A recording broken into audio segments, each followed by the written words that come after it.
Oh, Dakota, will you give me the headphones, please?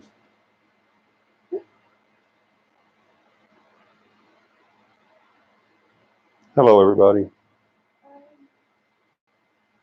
They're in your computer bag. I don't know, is it upstairs?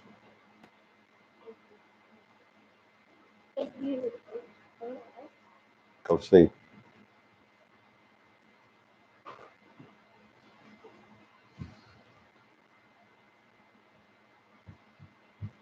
We are live with CAPI Live. I hope y'all can hear me. I'm not sure if you can or not. When someone comes on, I will find out.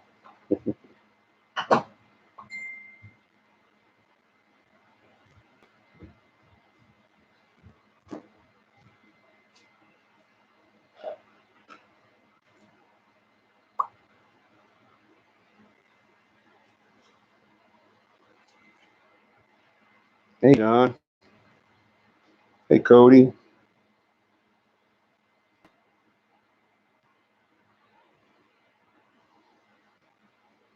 Sorry, having a little bit of technical difficulty here.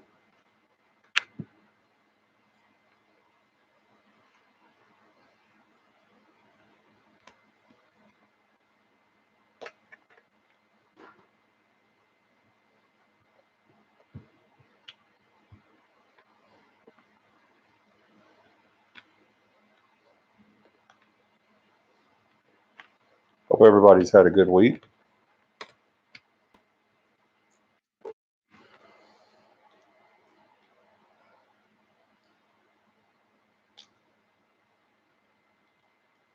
All right, let's see. Who all do we have?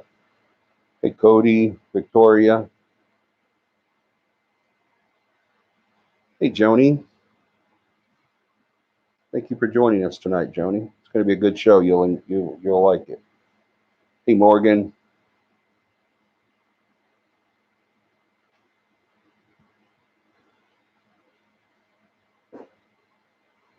Hello, Kayla. Katie's here. Hey, sweet Katie. How are you doing? Hello, Timothy. Welcome, everybody. We have a really cool show planned for tonight. I hope everybody saw the post on Facebook so that you are ready with your questions. And you know that tonight is what? Someone tell me, what are we talking about tonight?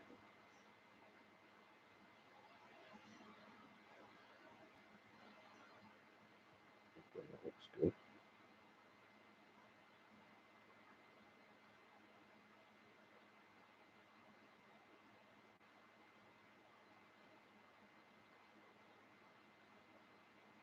Thank you for sharing, Beth. If everyone would, please go and like, share the page. Also, hit that notifications bell or subscribe if you haven't already done so. Please hit the subscribe button and hit that notification bell so that you'll know when we're on, which is every Sunday night, 9 p.m. Central Standard Time. We really enjoy and appreciate you guys joining us. Um, hey, Corey. Yeah, it's cool, isn't it? Beth's here. Hey, Beth. I'm gonna get y'all's comments. I promise I will. Does anybody know? Yeah, paranormal. There you go. I said, does anybody know what we're talking about tonight? Taylor says paranormal. That's a safe answer.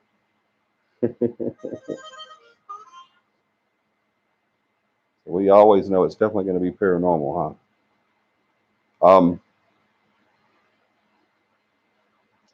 We are going to definitely talk about paranormal tonight. But what section of paranormal we're talking about? It is shadow people. Everybody's favorite subject.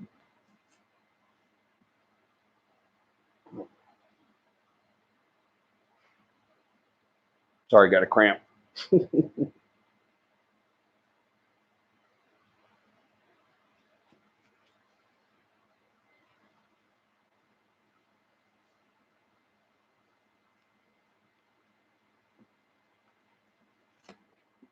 Get my notes ready. We're going to talk a little bit before we get on to the subject, like we always do. Get all our here's and there's out there.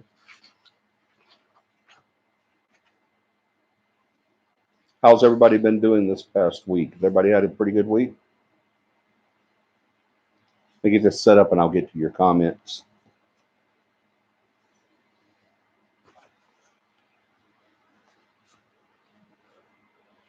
Get my notes ready.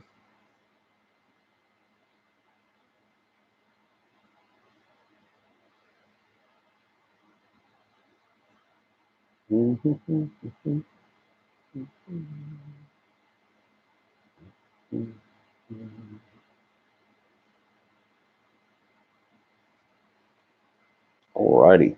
Let me get to y'all's comments real quick so I don't miss anything. Like I said, I hope everyone's had a great week. It's been an okay week for us. I haven't worked that much, just like 5 days. And then each day wasn't that long. So we're starting to feel the burn from all this.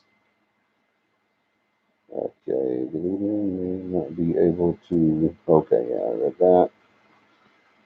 Morgan says, I have my 13-year-old son with me tonight. Awesome. Is he into the paranormal, Morgan? Does he like paranormal? Tell us his name and we'll give him a shout out.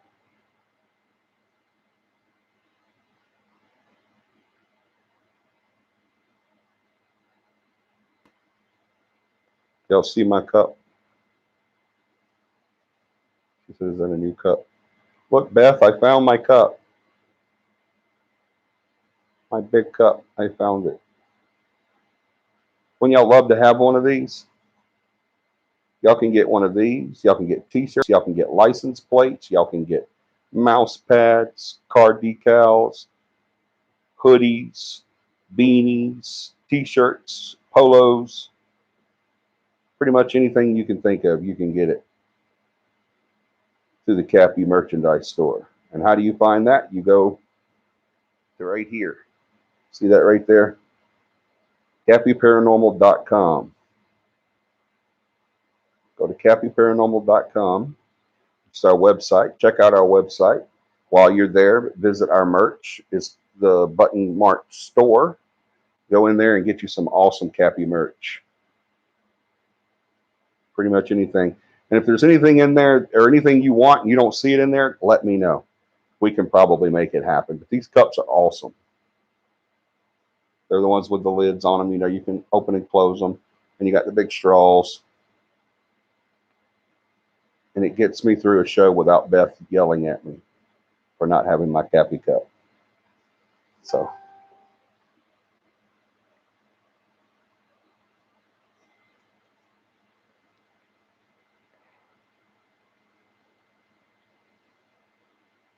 let me get up to these comments. Doing okay. Just went through Fort Worth on our way back to San Antonio. Oh, okay. Yeah, you guys, please be careful. That's a long drive for y'all, especially with everything you've been through. For you guys that don't know, Katie, that's Katie talking, asked her how they were doing, and she said they're doing okay, and they're coming back home from Ohio. Katie lost this past week. She lost her father. He went home after a long bout with, oh my goodness, cancer, stroke. Man, he was in it big time, and he fought for 3.5, 4 years, and he finally went home, and he's doing great now, right? He's doing awesome, but the family still needs y'all's prayers. So y'all keep Katie and her family in your prayers.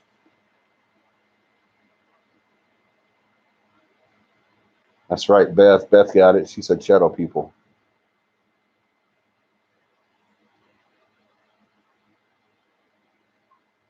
I've seen shadow people before. Awesome, Timothy.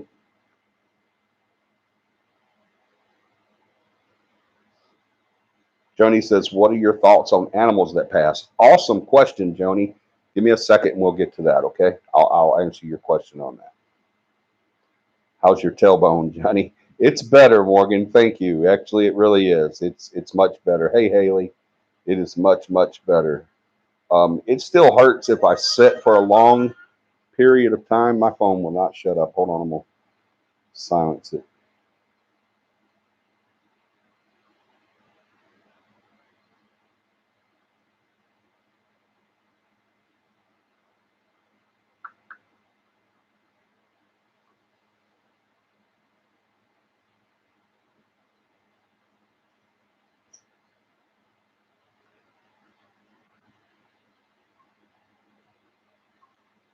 It is on silence.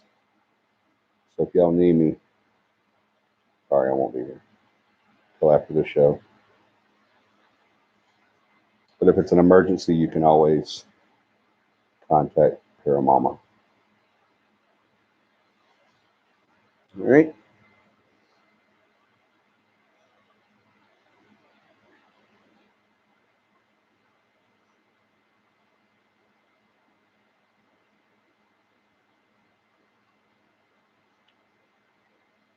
Worked my butt off, so did hubby. Yeah, I know you guys did. Beth and them are moving. That's horrible. No one enjoys that.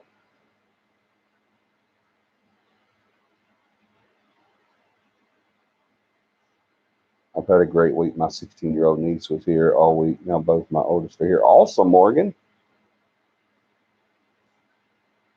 Morgan said he loves paranormal. His name is David. Hello, David. Welcome to the show. Thank you for joining us tonight, buddy. If you have any questions, just throw them out there. Just a fantastic little Katie. Bless her heart.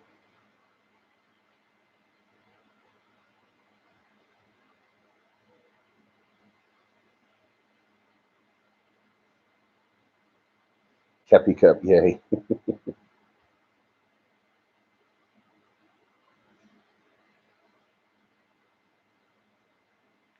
All right. Well, all right, guys. Let's do some coming events real quick. We still have the CAPI camp out planned. So far, it's still planned for May 15th, 16th, and 17th at Cuyahoga Grist Mill and Covered Bridge Park in Childersburg, Alabama. That's May 15th, 16th, and 17th. We'll get there on Friday. And that's when we set up and everything. And then Friday night, we have kind of like a big dinner and meet and greet and all that. And then Saturday, we get up and we do the class that morning. And that evening, we do we do the class and the hands-on that morning and afternoon. And then that night, we do the initial investigation.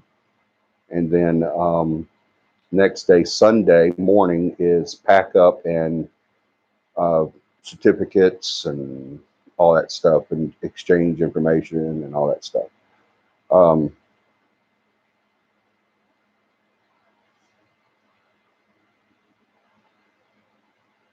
That law office in Montgomery, is that evidence public? No, it's not public.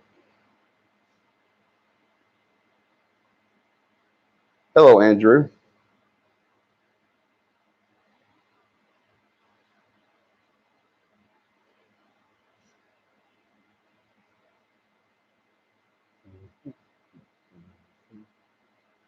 Okay, yeah, I got that. Also, the class is still up. We were going to do it Saturday, but we didn't have enough. We didn't have anybody register.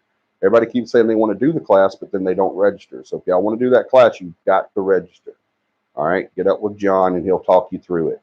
All right. We're good, Andrew. How are you? We still have the class available. We had a lot of people say they wanted to do it, but whenever it came time for them to register, no one registered. So we didn't do it Saturday. But it's still open. We can do it anytime. Y'all just let us know if you want to take the class.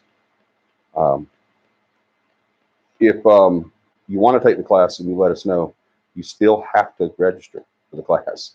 You can't just say, hey, I want to take the class. You've got to register. All right. Get up with John. Before I could even say it, he did it, of course, because he's radar. There's his email, jbowen.cappy@gmail.com. Get up with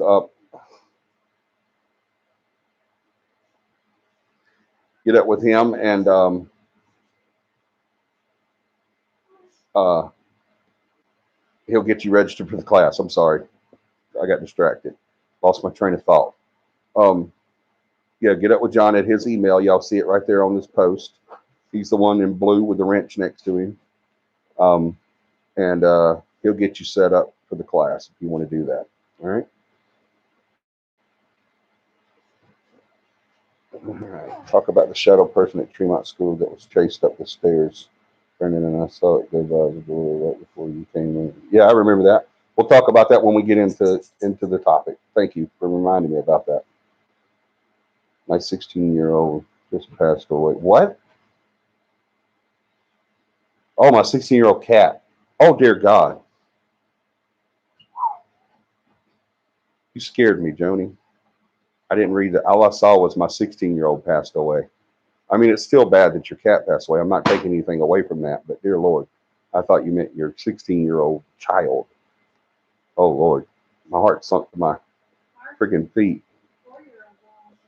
My 16-year-old cat just passed away 2 weeks ago. Tonight, I swear I heard his voice. I jumped up to find him and then remembered he was gone. My dog, Turbo, my cat's best friend, also ran with me. Wow. All right. Yeah, I'll definitely get into that in just a minute.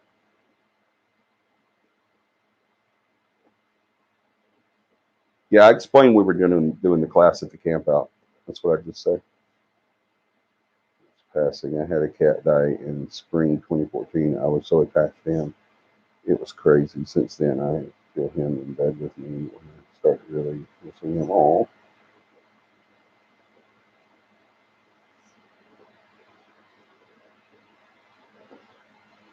Okay, Beth. I know y'all are tired. Hey, Tom.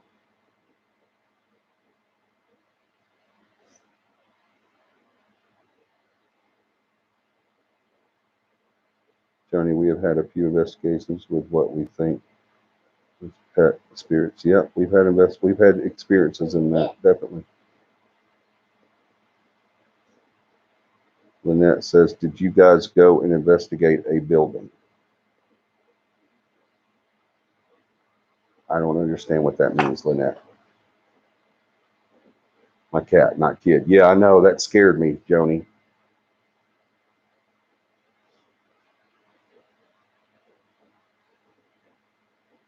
Johnny, as soon as you said what, I started shouting, "Cat, Johnny, the cat," like you can hear me. I did. I did, Morgan. I heard you. My kids are good. Good, Joni. I'm glad. You have some awesome kids. I'm glad everyone's okay. That scared me. Yeah, John screams at me all the time. I can hear him all the way from McCalla. He screams at me all the time. Hey, Gaming Wolf.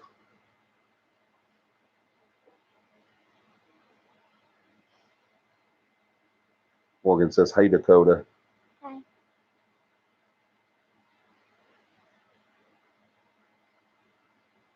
I had a Dalmatian who was 16 and we had to put her down. I was heartbroken. Oh, I know you were. Joni says, "Hey, too."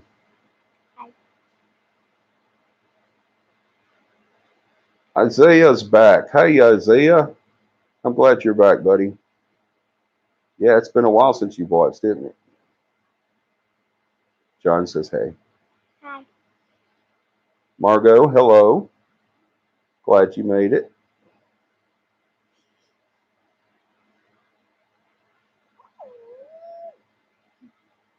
It's been a week. I know. How did we survive? It's been an entire week. That is crazy. All right, let's see how the conversation's kind of going over to pets a little bit. Let's talk about that a little bit, and then we'll get right into our topic for tonight. Okay, you guys get your questions ready for shadow people. Um, make sure I got my notes on. Yep. Yo, okay. Good. Over there.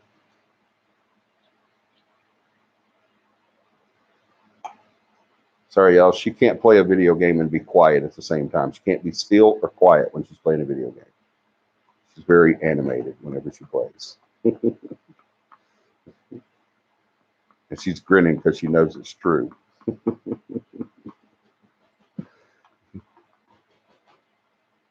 Hey, Melissa.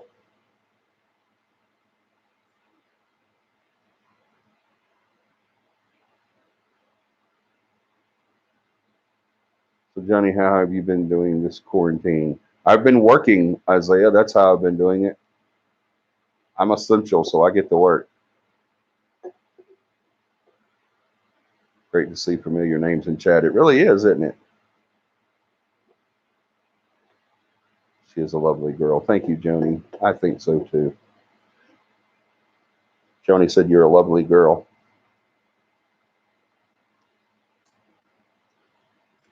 All right. When I have to go to my notes, I'll put those back on, but right now they're bugging me. So y'all see me squinting when I read the comments. All right, let's talk about pets. I didn't plan on doing that tonight, but it did come up, so we will talk about that.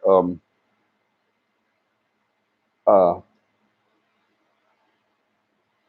there's there's belief in Christianity and there's belief in the paranormal, um, on both sides of the spectrum of that whole topic about animals and the afterlife and all of that. Um, I personally believe that if it's alive, if it's a living thing, then it has an inner person, an inner soul, an inner personality, an inner spirit or energy. Um, so, I mean, it's just not walking around dumb, right? If it's alive, it has that inner spirit, that inner energy. So, when our bodies die, our meat suits expire. That doesn't mean that our inner person does, right? It keeps going. So, I think animals are the same way. The reason, one of the reasons why I believe this is because we have experienced animals in our investigations over the years. Um, I've actually seen, I've actually seen a cat, a spirit of a cat. I've heard dogs. I've seen what I still to this day, it was a long, long, long time ago in Mississippi. I seen the spirit of what I thought was a horse, and I still today believe that's what it was. So you the whole thing about CAPI is the reason why CAPI is different from most paranormal groups. We don't investigate stuff that we don't experience. That's why we don't do ufology and um, Sasquatch and all of that stuff. Yeah, I know we've been talking about Sasquatch and Bigfoot and Yetis and stuff like that, but um, I'm still not 100% convinced on that. I want to go camping, and that's a reason to do it. It's an excuse to and get out there and have fun. I haven't had an experience that I feel may have been that, but I don't know that for sure. We are a very logical and skeptical team while also being open minded. So I have experienced animal spirits. So I believe that. I've experienced human spirits as well as angelic and demonic. So I know that they definitely do exist. I saw them with my eyes.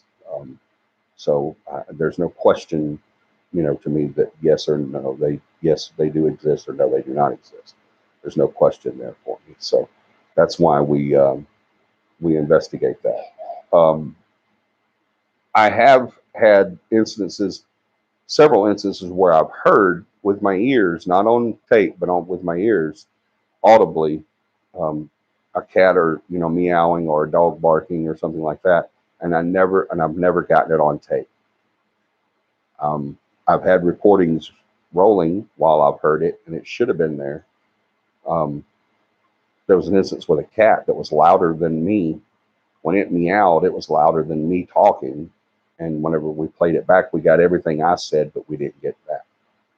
And it was nothing else there. No other sound in the place of that either. So I don't know why that is. I don't know if that's just a malfunction or if it just didn't hear it or if there's a reason why animals can't be recorded. I don't know. But I have heard other people have recordings of animals during EVP sessions. Um, how true that is, I don't know. But you always have to take that with a grain of salt when it's someone else besides you. in any field of research. That's why we do the research.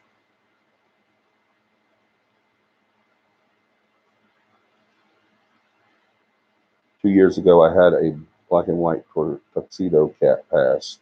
Everyone is always asking me where my black and white cat is running to across my house. I'm like, I don't have one. That's too cool.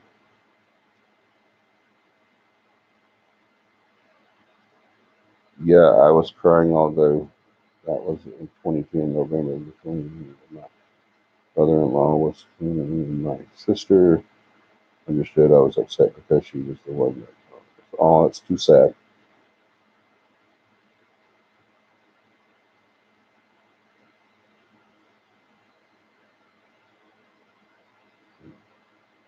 Okay, Isaiah.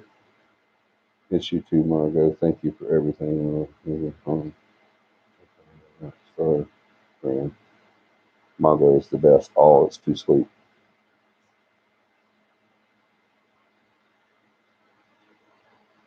Chupacabra.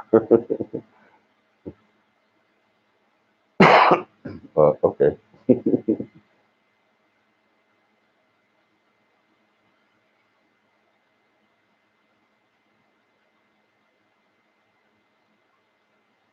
All right.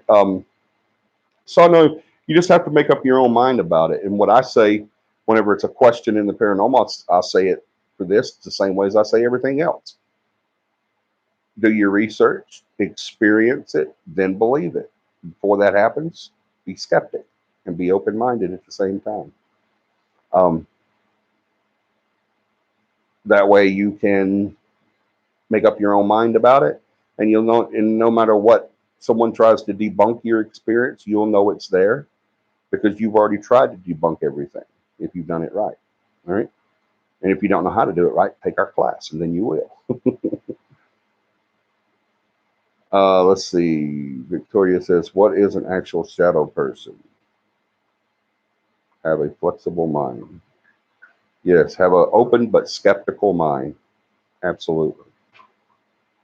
What is an actual shadow person? An actual shadow person. Are y'all ready to get into that? Let's do it. Why not?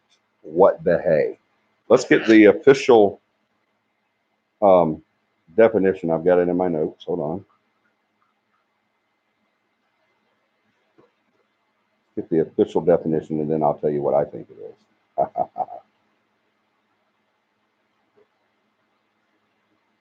All right, the official definition of a shadow person. We're gonna have to go back to the spectacles for this.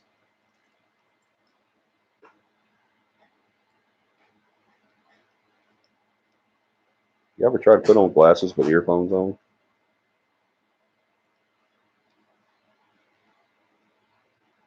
It ain't easy, man. It ain't easy. All right, a shadow person, also known as a shadow figure, shadow being, or black mass, is the perception of a patch of shadow as a living humanoid figure and interpreted as the presence of a spirit or other entity by believers in the paranormal or supernatural. That is a very clinical definition. Um,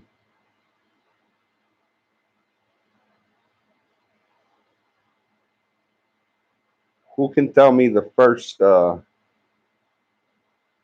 where did, so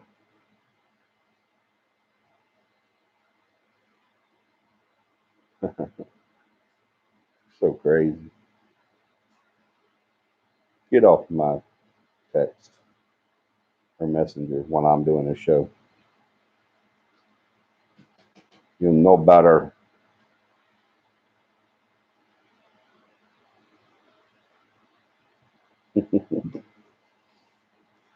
You're a nut. All right. All right. Let's look at the different types of shadow people. You know what? Let's talk about this first. I want to tell you guys about a couple of experiences I had first, um, ongoing and one that was an event and one that's ongoing. Um,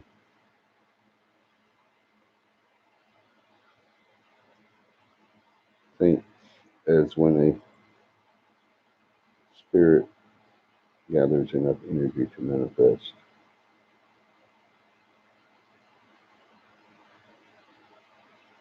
Let me get back up to there.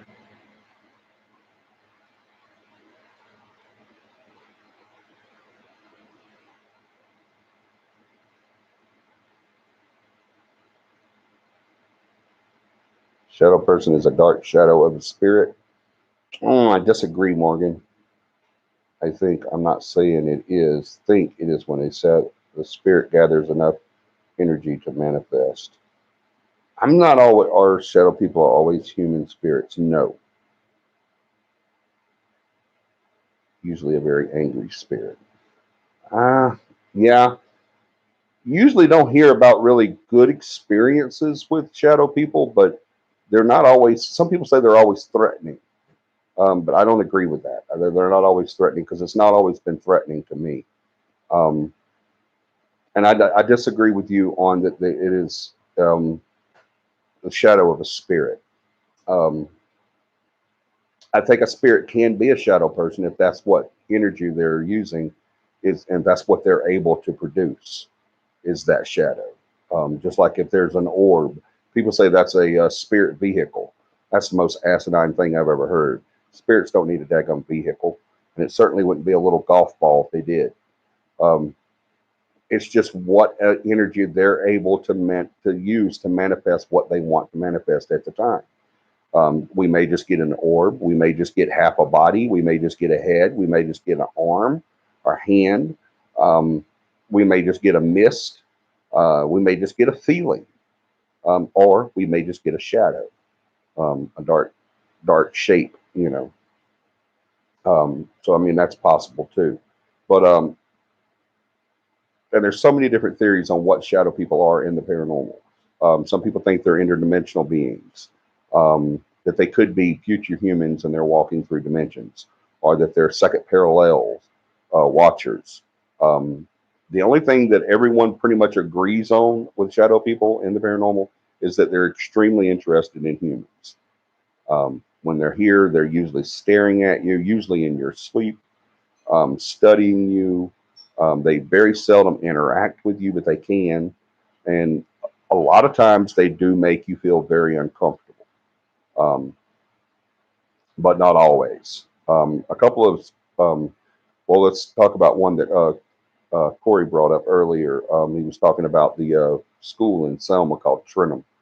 Not Trenum. What was it called? Tremont. Excuse me. Um, Not Trenum. I went to Trenum, but not that school. Tremont. Um, this was an abandoned school in Selma. It was, I believe, well, in its heyday, it was a K through 12 school. It had everything. It had a preschool, kindergarten, first through 12. It was one of those type of old time schools that all the kids studied in the same school before they started. And then after that, I think it became more or less an intermediate or a middle type school. But just talking to some of the people that went there and what grade they were in, whenever they were there. So that's been my best guess. But it was abandoned, and none of the school was being used except for the basement was being used for some refrigeration, for food. Um,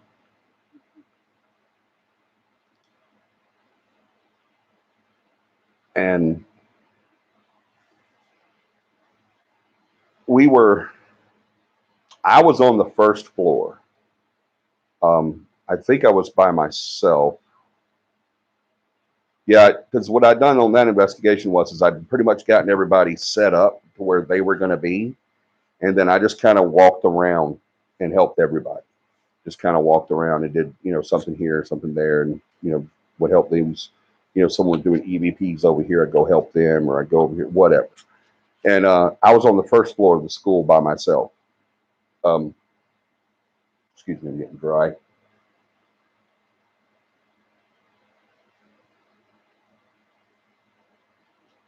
Y'all really need to go get your CAPI cups. These things are awesome.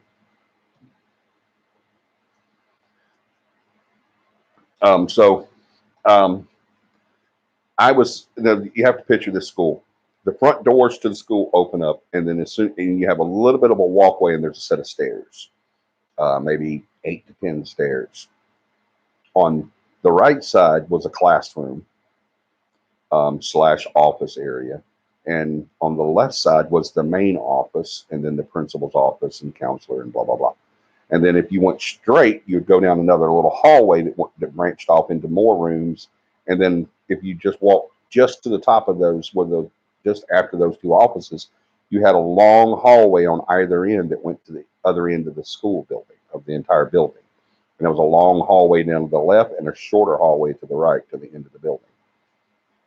At the end of the building or the end of the hallway, the first hallway on the left, after you walk into the school, was another set of stairs, a landing, and then another set of stairs, a landing, and then another set of stairs. There was 3 floors, I believe, 3 or 4 stories. But I had just walked back into the building from the front door and was looking into the two office areas is on my left and right.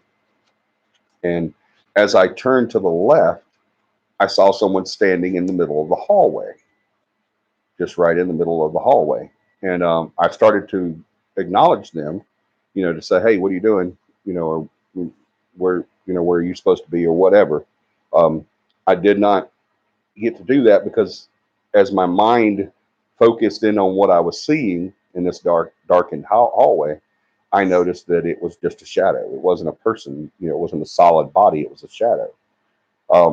The thing about shadow people are they're a little different than, you hear the whole quintessential ghost being transparent and, you don't see, all of them or whatever. Shadow figures or people are usually um, completely, formed, a humanoid form, and they're usually solid. They'll dark out. Like if there's a white wall right here and you see the shadow coming, you won't be able to see the wall behind the shadow. All right, he'll darken it out. It's a solid form. Most times there have been instances where I've seen them where you could actually see they're kind of a black mist. But a true shadow person is usually darker than dark, and it's a solid form. You can't see through it. All right, but whenever my mind grappled what I was looking at, I was able to say, okay, that's what I'm seeing. I'm seeing a shadow.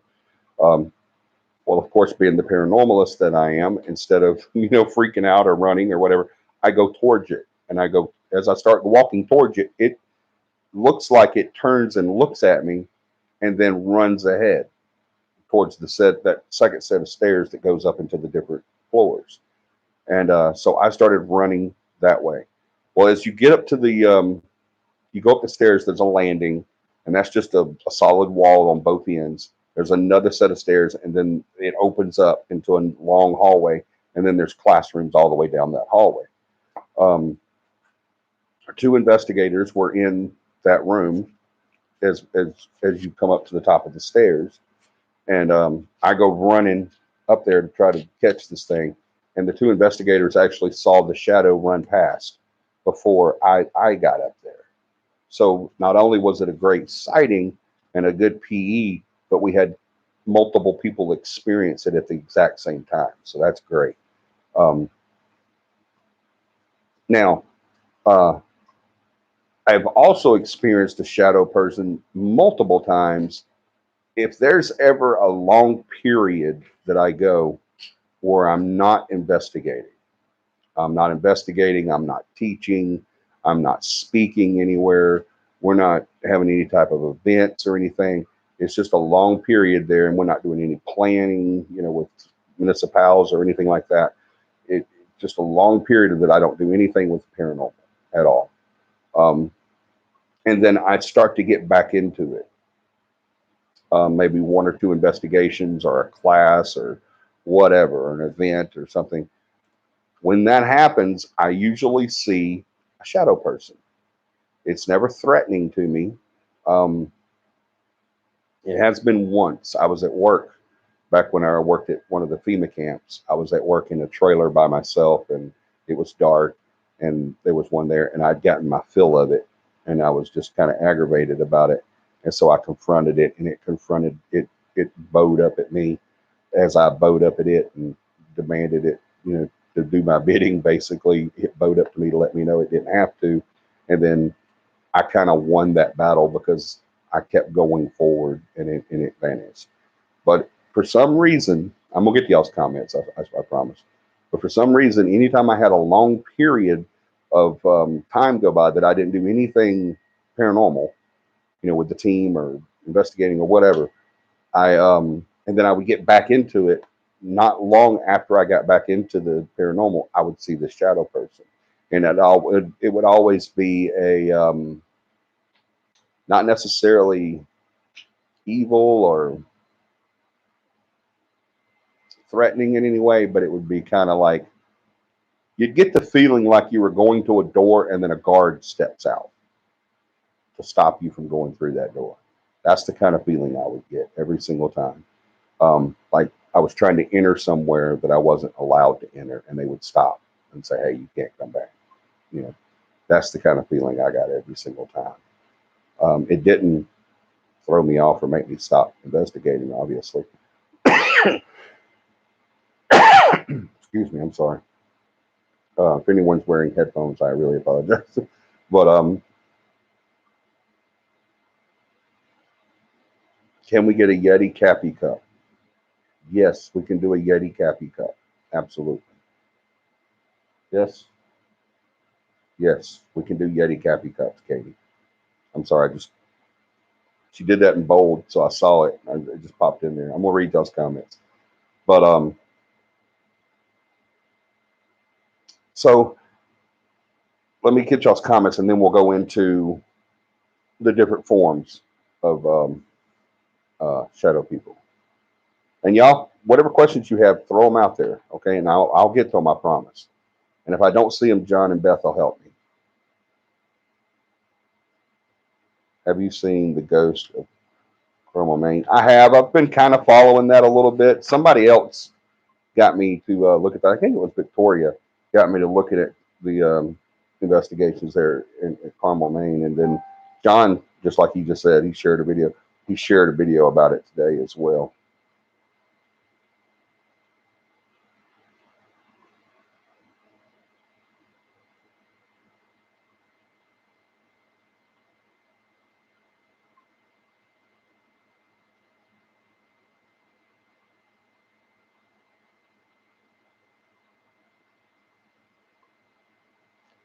Melissa says, I've been seeing, oh,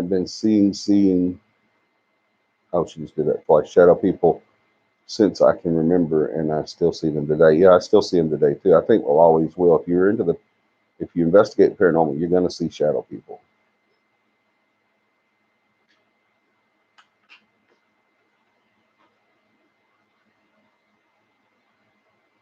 I'm all gung ho about charging in her person, not being afraid of the paranormal, but that it kind of gives me the willies just watching. Yeah, yeah, y'all need to watch that video. Look up the ghost of Caramel, Maine. John posted Cappy merch. So y'all go hit that link and it'll take you directly to the merch. You won't have to go through the whole website thing and everything. But still check out our website if you haven't yet, because it's pretty freaking amazing. Beth did a phenomenal job on our website, y'all. Okay, can we get a Yeti? Oh, I already said that. Yes, absolutely. We can do Yetis. If y'all want one, contact Paramama. Um,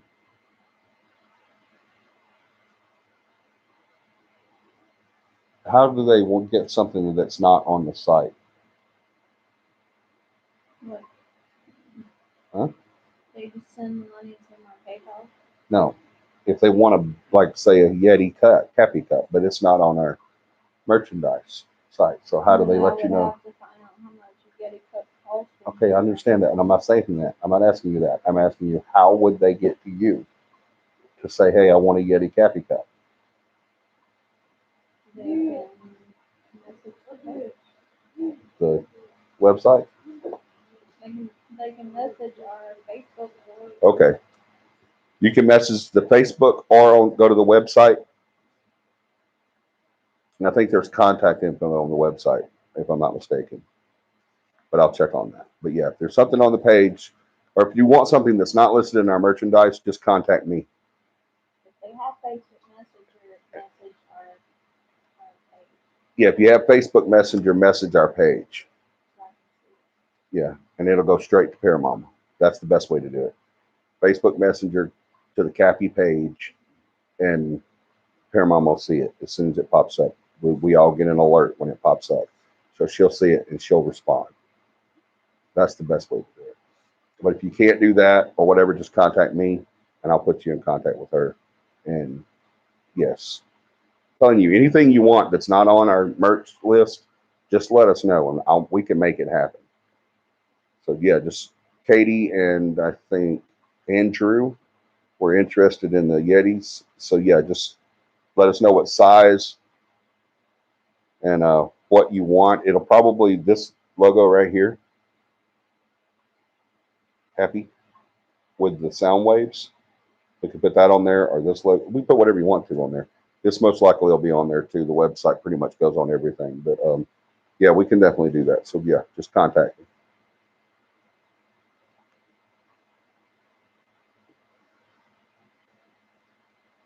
The reason why I asked, there's a YouTuber known as Slapped Ham. Yeah, I've seen that. Any shot and showed a video that was captured on a doorbell camera of a live cat shadow cats.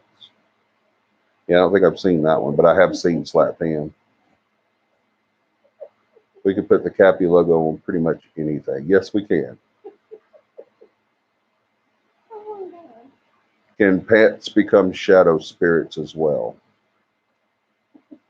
Y'all know what? You be quiet. I'm sorry, y'all. Um, I kind of lean towards, and remember, there's no perfect answers to any of this, right? We just kind of make up our own hypothesis and go with it. But in my experience, I truly do not believe that shadow people. Now, I did say earlier that a shadow can be a spirit if that's all the energy they can conjure up, and if that's all they want to show us, then that can happen. Okay, but a true shadow person, I don't think has ever been a human being. I don't think it's ever been in skin. All right, I really don't. I think I kind of akin them to guardians, parallel guardians, um, from one realm to the other. Usually, they are usually followed or a precursor to something traumatic or as a warning or just because they want to study us or look at us, which we'll talk about in just a second when we go into the different forms. Um, so I'm not 100% sure that I've never experienced where an animal has become a shadow person. I don't think that's possible. But then again, it's the paranormal, right?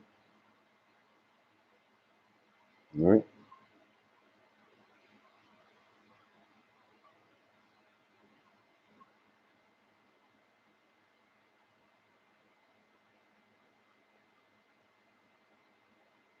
Yeah, I like that slapped ham too. But I do take it with a grain of salt though.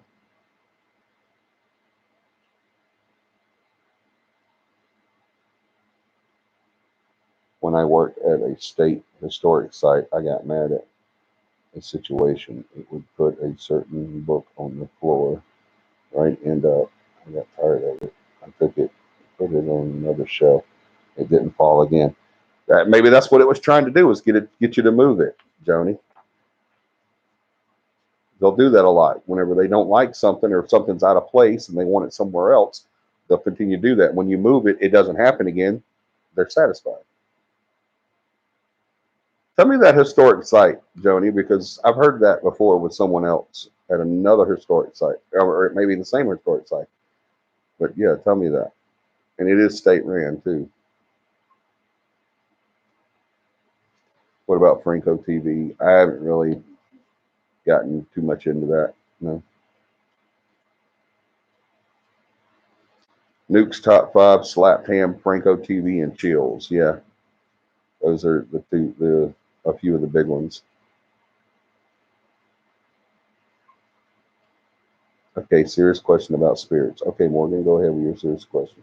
Johnny, based upon your experience and knowledge, I have tried to research why the scratches on either investigators or others come in threes. Do you have an opinion?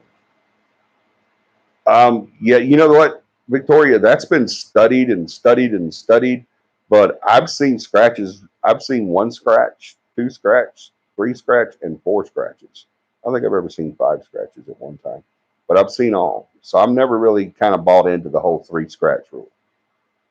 Good, very good question because that has been studied quite a bit. Um, there was a oh, who was it? John will probably have to help me out with this. There's a turn of the century artist that did a demonic picture. He said he did it from memory of his experience with the demon, and it had three clawed appendages. I won't say fingers, but appendages on there on its hand.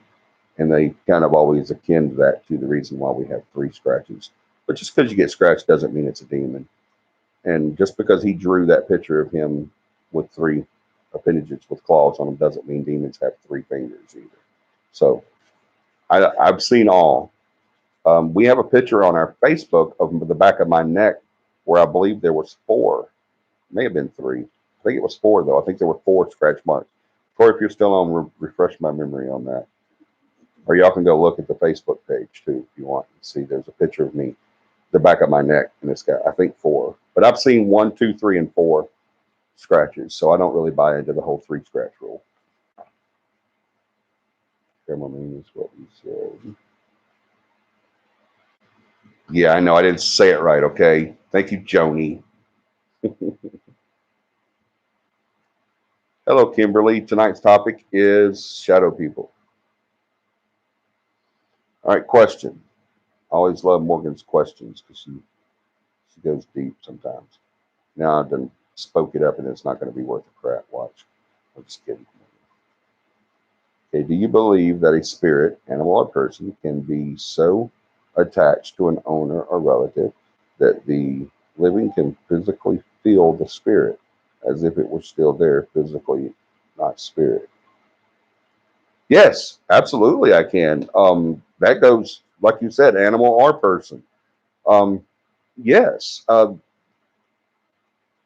there's countless incidences of widows and widowers continuing their life with their partner after they died. You know, they continue to get up in the mornings and eat breakfast, you know, across the plate or across the table from their what they perceive as their significant other, husband or wife or whatever. Um, so yeah, that's 100% possible. Absolutely, it is, and it's definitely possible. And with pets, people can become very attached to their pets, and yeah, you can definitely build that relationship up to where once they've left you, you still feel their presence. Now, is that paranormal or spiritual?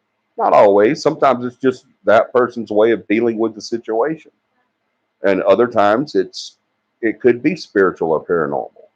But absolutely, that's an awesome question, Morgan. Thank you. But yeah, that's absolutely true. You can definitely build a relationship or bond with someone that even after they pass, that you still feel their presence, whether it be spiritual or physical or mental. So yeah, absolutely. John, I'm addicted to the list of YouTubers you listed. You better be addicted to this one too, Miss Morgan. Billy Cat basically chased a rat that was not welcome at the house. I got my dad, and it wasn't too thrilled with it. Yeah.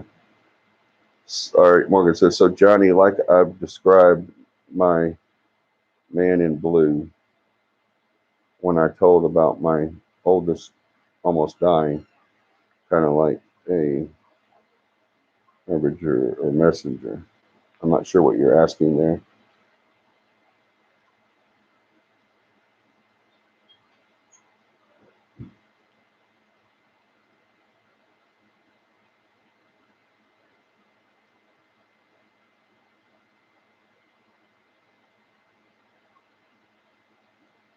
I will probably message you. You'll probably message me.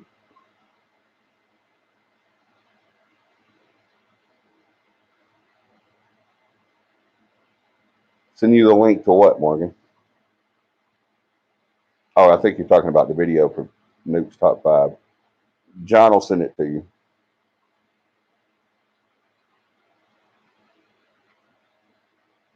Southern Sassafras Plays. I think I'm saying that right.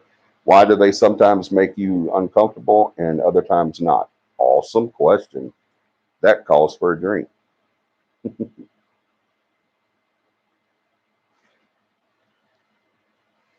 All right.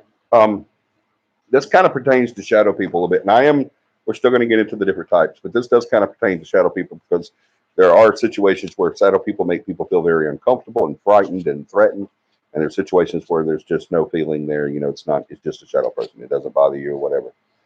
I've never heard of a shadow person making someone feel comfortable and happy and gleeful, and it was just a wonderful experience. But there are some times when it just doesn't scare you. You're just like whatever.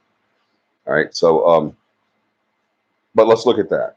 Um, and we can play this question into shadow people and just regular, everyday run of the mill spirits. Um, why do sometimes a spirit? Why do they sometimes make you feel uncomfortable or threatened, and why sometimes do they make you feel, not threatened or pleasant?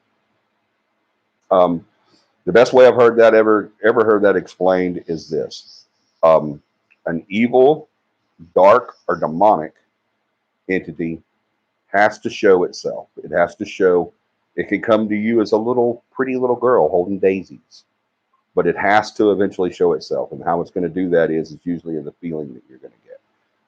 Did that pretty little girl holding daisies scare the bejesus out of you? Then most likely that was something dark. Um, but now when Aunt Hagatha shows herself in the hallway, pointing to where she hid the brooch that everybody's been looking for, or her wheel that everyone's been looking for, and you feel that calming feeling. You feel that non-threatening or peaceful feeling. Um, Pretty much with if you meet a human in skin, you know, you can usually tell when you first meet someone if they make you feel kind of, you've met people and you've walked away and says, "Wow, that guy, like, ooh, he was kind of creepy," or you walk away and you're like, "Oh man, that lady, she was super nice, but I don't know, I just got a bad vibe from her." And then you've met people that you just want to be friends with too, right? That just make you feel good.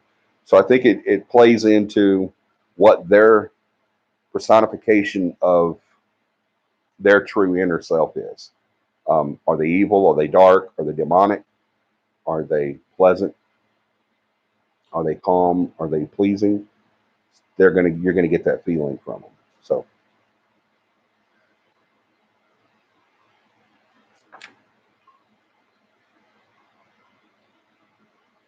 okay, let's see. Thanks. I found very different information on this from different sources. You stumped me, Johnny. What did I stump you with, John? Greetings, Southern Africans. Can they sometimes be not black but gray or white even? Because I've had more experiences with grayish shadows.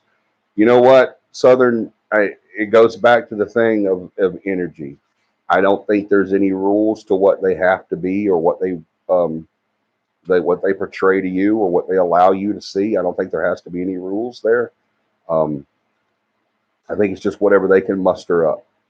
Remember, same with shadow people, same with spirits, same with entities, same with demons. Um, Not so much with demons because they have an unlimited supply of energy, but same with all of them. That they have to have, excuse me, that energy. That's the big thing. We have to have energy to get up and go to work in the morning.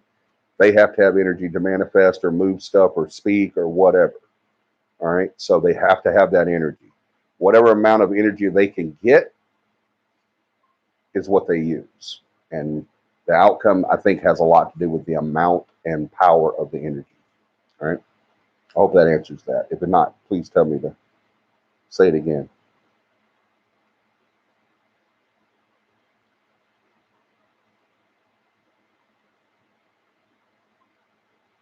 I asked because my cat that died in 2014, I can actually feel him all the time. Even Matt, that disliked him, feels him. Yeah, I truly believe you can definitely do that.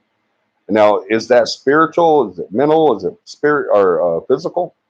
Who knows? But I mean, who cares, right? I think it's a comfort. I really do.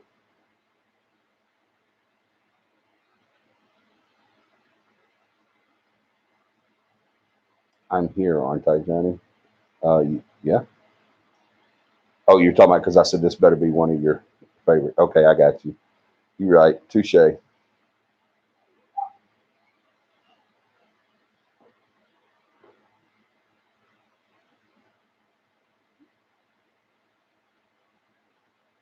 We feel his spur, feel him walking on our bed. We even see him in our beds between us in broad daylight.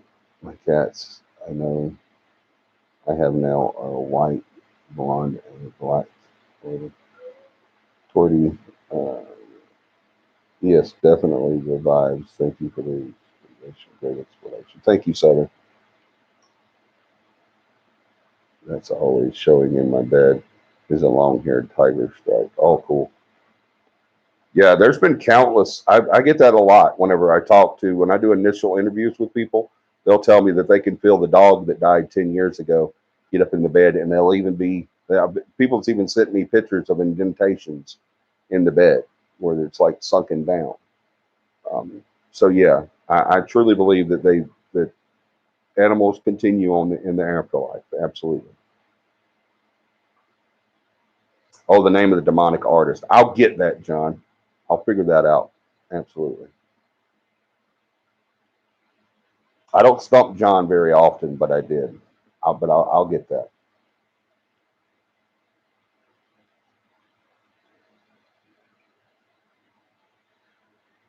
Oh, the footsteps on stairs, creep feeling from folks, then to the people I have met. I feel like I've known them forever. Right, Joni? Absolutely. Hey, Tom. I know you've probably already been on, but I just now seen you. Greetings. Oh, don't judge me too harshly, but when I get the creeper vibe from humans, I'll actually look at them and say, "Get thee behind me and be gone." It's probably a good idea, Morgan. Thank you. Yes, energy made perfect sense. I have had so many experiences in my life at this point. I think I just ignore things now. I hear you. Don't ignore them, though. Acknowledge them and control them. I'm sensitive to energy. However, my rock pit unopposed because I felt nothing at that time. I surely hope I see my love animals again. I think you will, Joni. Absolutely. I think there is an afterlife for animals.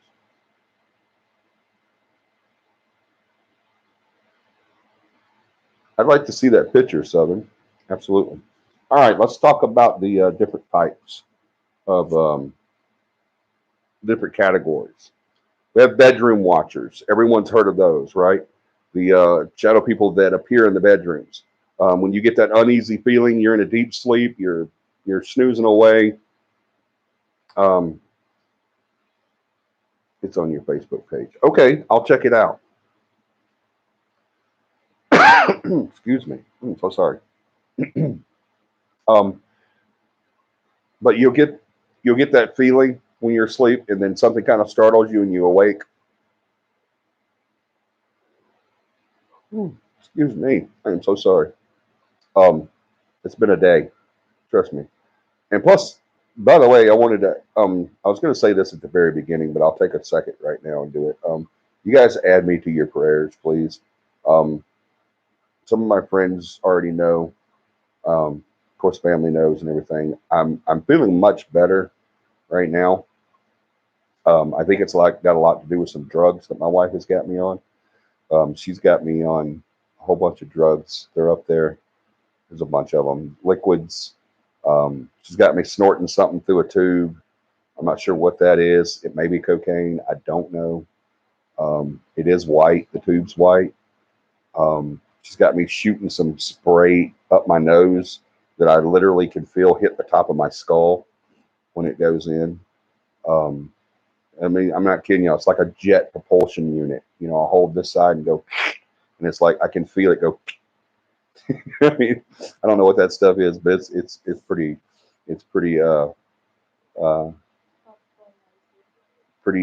gnarly. The one thing she does have me on that's helping a lot is I don't know the name of it right off the top of my head. I looked at it the other day, but it's a cough syrup. It's a prescription cough syrup, and it is amazing. That's the reason I'm not coughing constantly right now, is because of that stuff. I took some earlier before the show, and it's stuff that stuff is phenomenal. I don't know the name of it, but I'll probably get it and let everybody know. But it's really good if you ever have a coughing problem where you're coughing all the time. I do not have COVID. I don't. The only symptom I have of COVID is coughing, and that's it. And it's not a dry cough, and I don't have a buildup in my throat or anything. So I don't have COVID. So don't even start that. Whatever's going on with me is I'm coughing. Um, a lot of times I'm coughing up blood. Um, I'm losing my balance a lot. I don't know what's going on there. Um, huh? Yeah, vertigo, big time. If I'm sitting somewhere for a long time and then I stand up, it'll happen, and not just then either. I can just be sitting somewhere and all of a sudden my head will start just swimming, and I'll try to, steady myself, but I don't know what's going on. It's a bunch of coughing, sometimes shortness of breath, but not all the time. Um, the dizziness is pretty bad, and the coughing up blood is kind of crappy too. And of course, this is all affecting my ACM, my head. When I cough a lot, I have explosions. So sneezes and hard coughs are not friends of ACM patients. So yeah, you guys please put me in your prayers. Um, I'm alive right now because of prayers. So I know the power that they harness. So yeah, y'all please add me to your prayer list, please, so we can figure out what's going on. Our insurance company screwed up our paperwork, and we don't get to have insurance until the first. We had it, and then it went away, and we tried to figure out why, and then we found out that they screwed up, and so now we have to wait till the first to have our insurance back. So that's what I'm waiting on. That's the only reason I haven't gone to the doctor yet, because I can't afford that. Yeah, it's funny because of all this COVID stuff. The doctor's office won't see me, because they're like, that's not important. You're coughing up blood. You're not. That's not important. Your shortness of breath. You're dizzy. None of that stuff's important. You need to go to the testing site and get tested for COVID-19, and then if you get tested negative, then you can come here. Well, when you contact the site, the place where you go to get tested, they say go to the ER. It's asinine to go to the ER with my symptoms because the ER can't do anything. All they can do is just, tell me I have these symptoms and I need to go see a professional. That's all they're going to do. And then they're going to charge me about $2,500 just to tell me that. They may give me a prescription for whatever, and maybe even give me a mega dose shot in the butt or whatever. But they're just going to tell me to go to a specialist. That's all they're going to do. So it's asinine to go to the ER. It makes no sense to do that. So I'm going to go after the first. I'm going to go to the uh, ER and get that part out of the way so I can get tested, because they said they'll test me at the ER. So, and then I won't have to worry about paying this huge bill. And then I'll get that part out of the way, and then I can go to the doctor. So they'll keep me in your prayers until I get to that point. So it's just ridiculous. The way they're doing the medical right now is just ridiculous. But anyway, I wanted to throw that in there because I do want you guys to please start praying. So I appreciate that. Let's see. Okay, I read that. I think I'm always feeling sensitive to energy. Yep, read that one. Actually.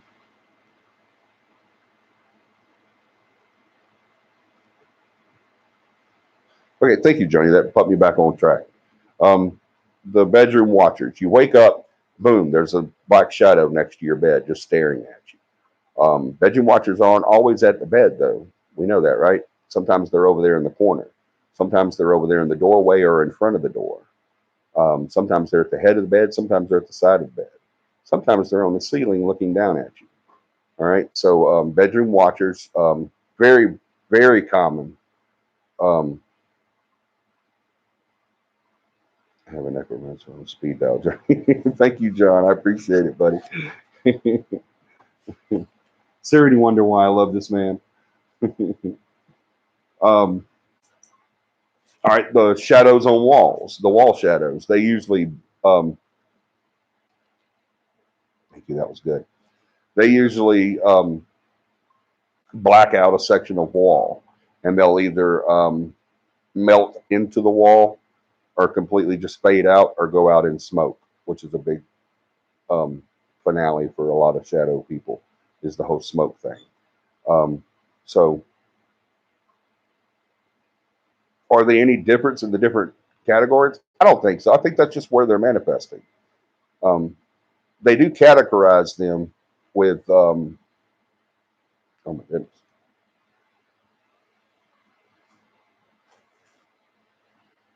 excuse me. They do categorize them with their different, play where they show up. Um, but I think it's just where they show up at that time.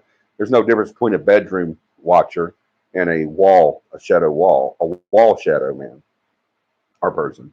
Um, it's I don't think there's any difference. I think that's just where they're showing up at.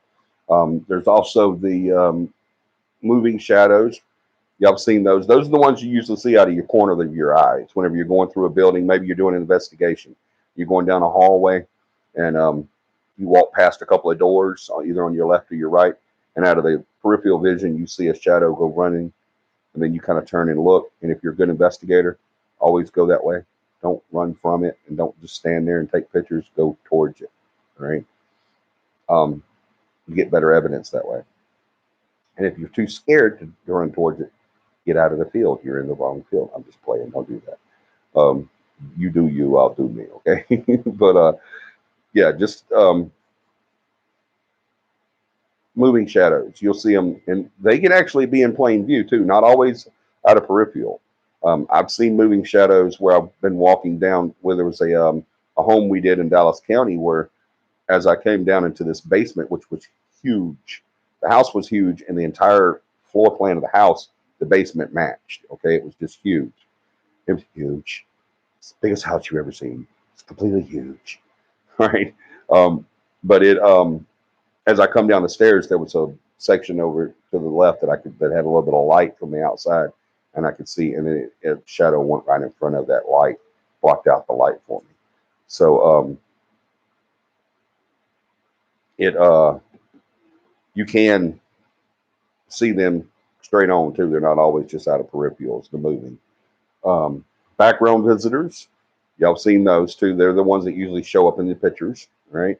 You take a picture of Aunt Sally and Uncle Tom, um, or Uncle Tom. Isn't that a bad thing? I think it is.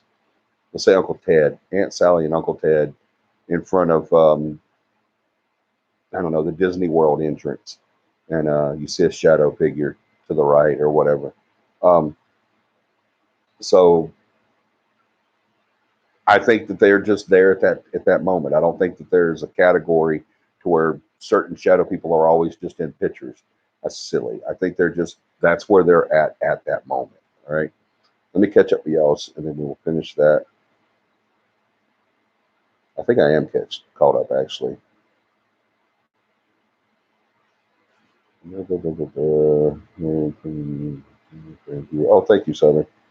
It was great to finally have lunch with friends today at our favorite place. Okay, Tom. Awesome. I'm sending blessings your way, Johnny. In fact, I'm sending blessings to all of you. Love you all, but I have to go now. I've got a monster headache and gotta go. Johnny, please get better. Oh, thank you, Morgan. Good night. I hope you feel better. Doctors are stupid quacks with stethoscopes. A lot of times you're right. Oh, thank you, Katie.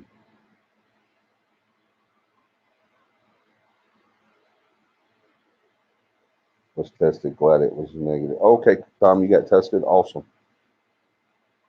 Someone in a hotel in Irving, Texas, while I was sick with the flu and didn't know. Uncle Tom, ha ha ha. I know, right? Okay.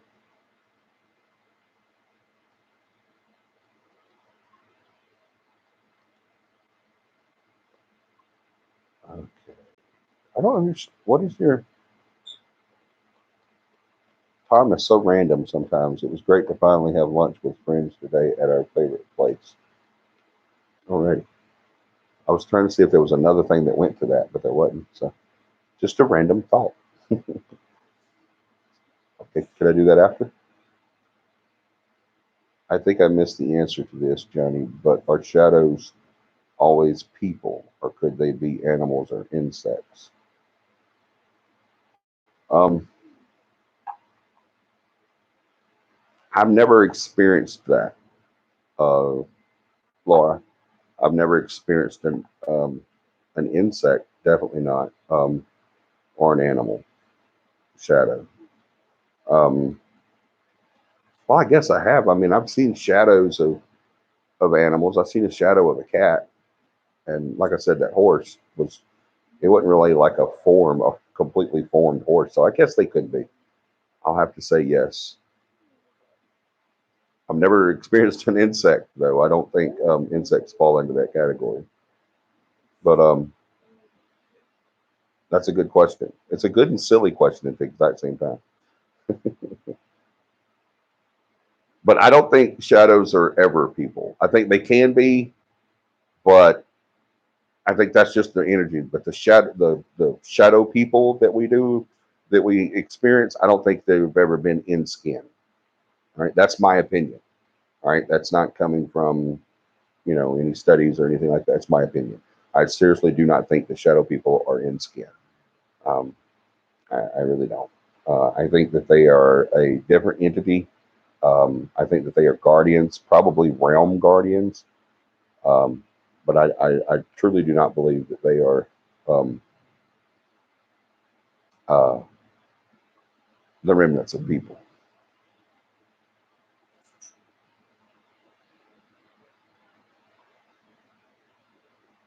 Hey, Cassandra, you better hurry. Get that shower, girl. We don't want to smell you from work. We love you anyway. All right. Let's see. What else did we not cover? We did moving. We did walls. We did backgrounds. Haunting presence is another category. Um,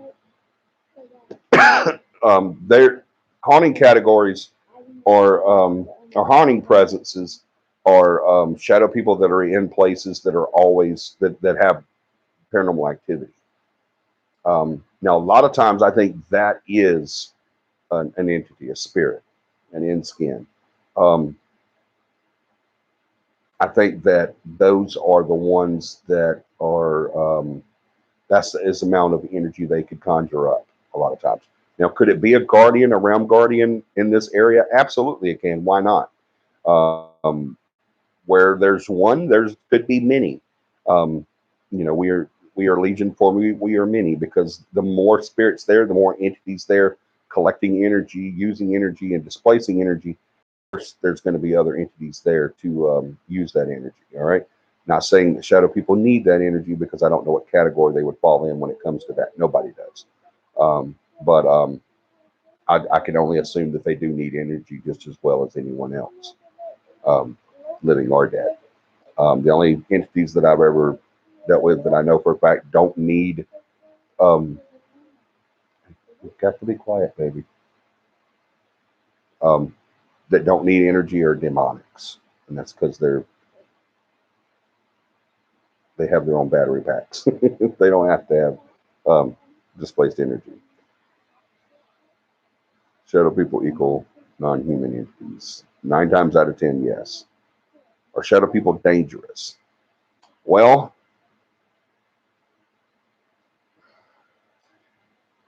I think one of the categories I think they're dangerous is in they can make you hurt yourself a lot of times because they could scare someone so much to where they that they would hurt themselves trying to either escape or anxiety or whatever, or just flat out losing it.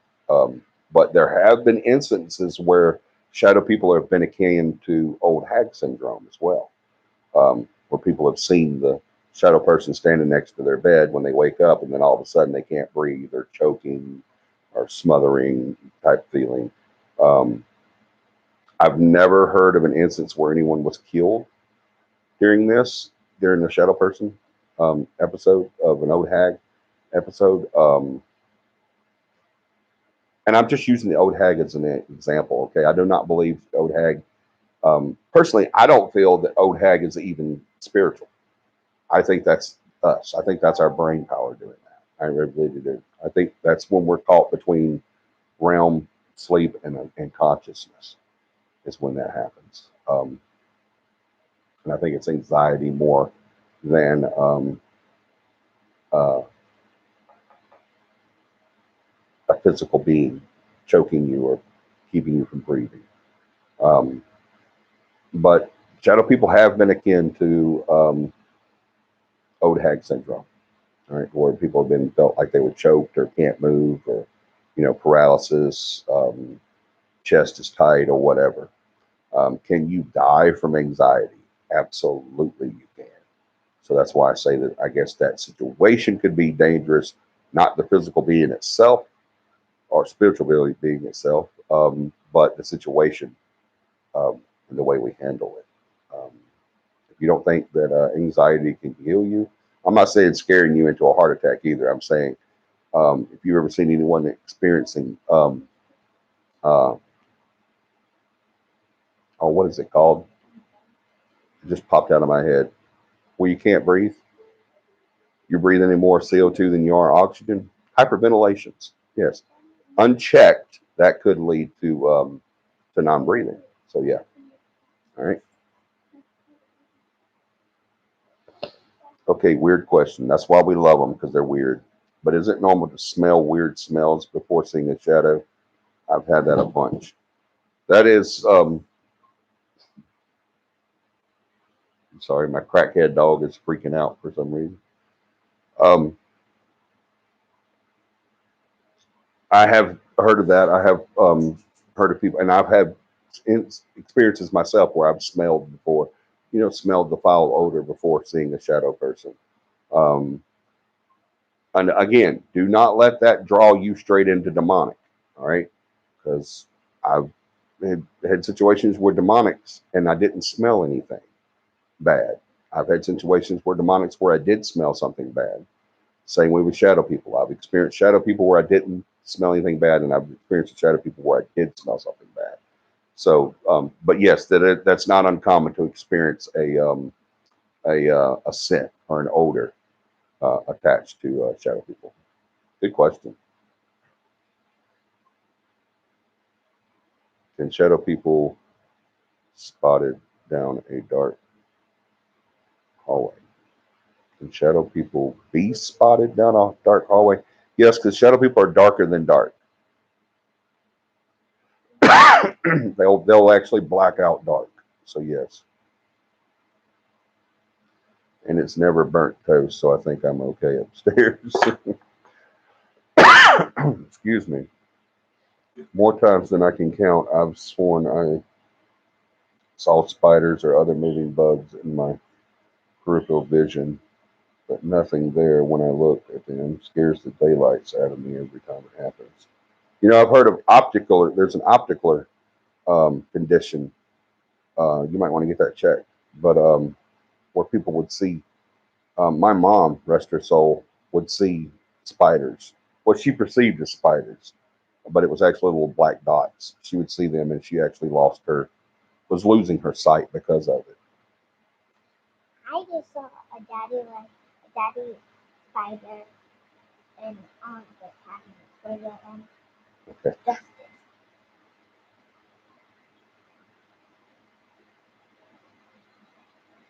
So I'm not saying something wrong with your site, Laura. Don't take it that way. I'm just saying I've heard of that before, and it turned out to be that there was an issue going on with their site, and it's progressive. So I would get that checked.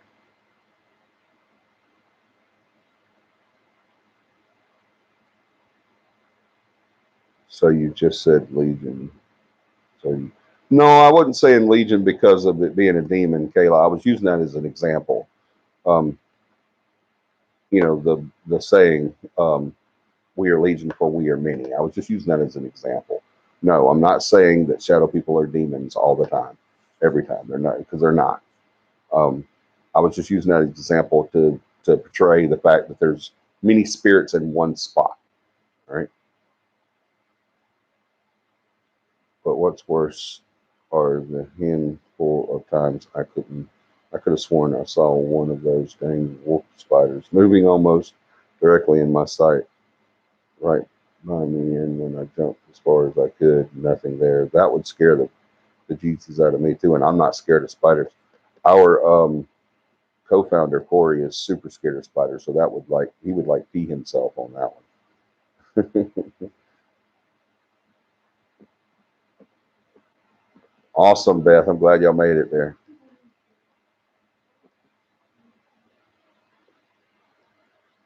Yeah, that's because I made it back to Texas a couple of days ago.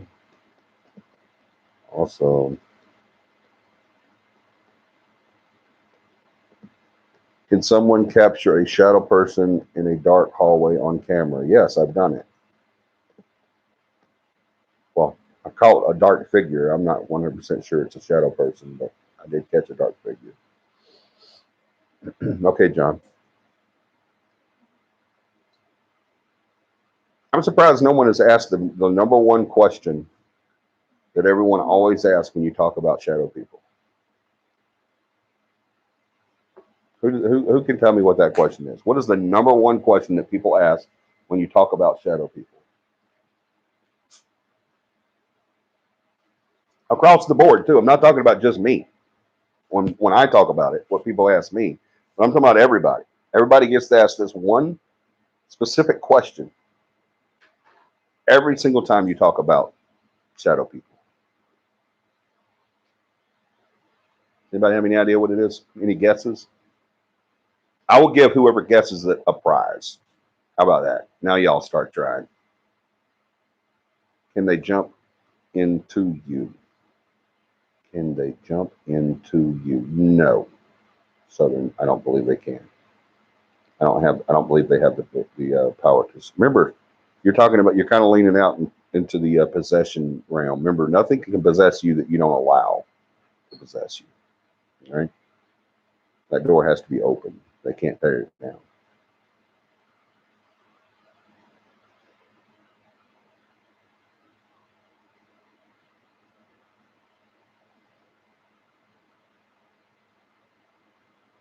Yes, you can see a shadow person in a dark hallway, Lynette. Absolutely. Remember, they're darker than dark. They black out dark.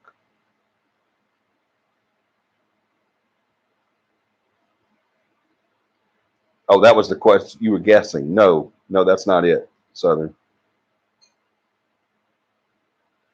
Can they go sexually abuse you? Victoria, why is that the first thing that pops in your mind? Victoria, we may need to talk. There may be, you may have some underlying romantic views of the entity that you're dealing with. We may need to get all Freud on you. We may need to talk. I'm just playing. No, that's not the question, by the way.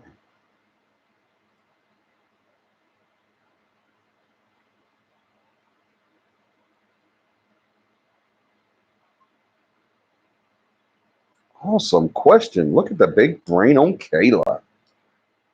She says, so if shadow people have never been human, then where do they come from? I love that. That's actually not the number one question people ask, but that is an awesome question. And I don't know if you were just asking that to guess at what the question was, or if you were actually asking that question too, or both. But either way it goes, I love that freaking question. That is awesome. And here's my professional. Been in this for over 40 years. All right. I've studied parapsychology for 13 years now. I've been investigating since I was 16. Been studying the paranormal since I was 8. My professional 100% opinion on where do shadow people really come from is I have absolutely no idea. Okay, I don't know. That's the whole thing. Everything about shadow people is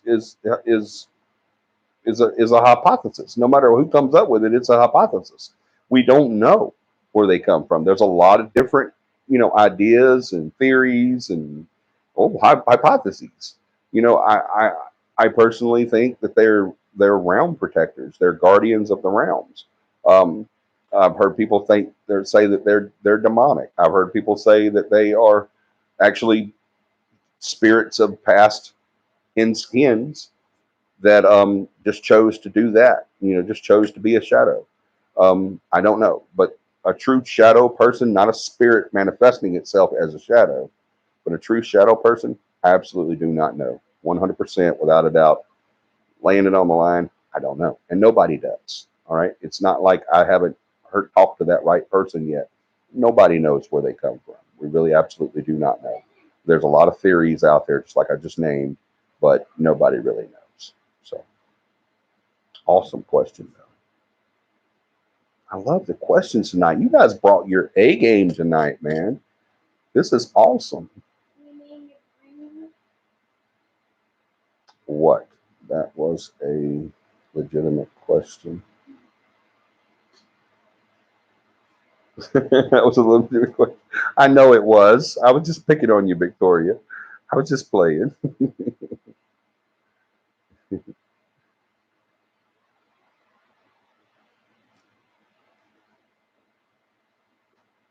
It, it is so good to be home. Yes, I miss my Texas people are crazy up north. I agree, Laura. Don't go back up there. Stay in Texas. Stay in the South. Katie talks about the South like it's the second hell, but you see, she moved to the South and stayed. Hmm.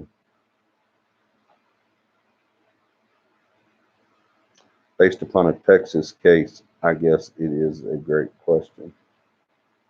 I don't know the case you're speaking of. I'm afraid of spiders. I have my reasons too. I'm not afraid of spiders, but I respect them. Okay, not sure, but a moving was movie was made about it called The Entity or call. I'm not sure. Or call. I don't know. I haven't ever heard of that. I'll have to look that up, Tom. Thank you. All right, I gotta put the glasses back on. I can't see these things anymore.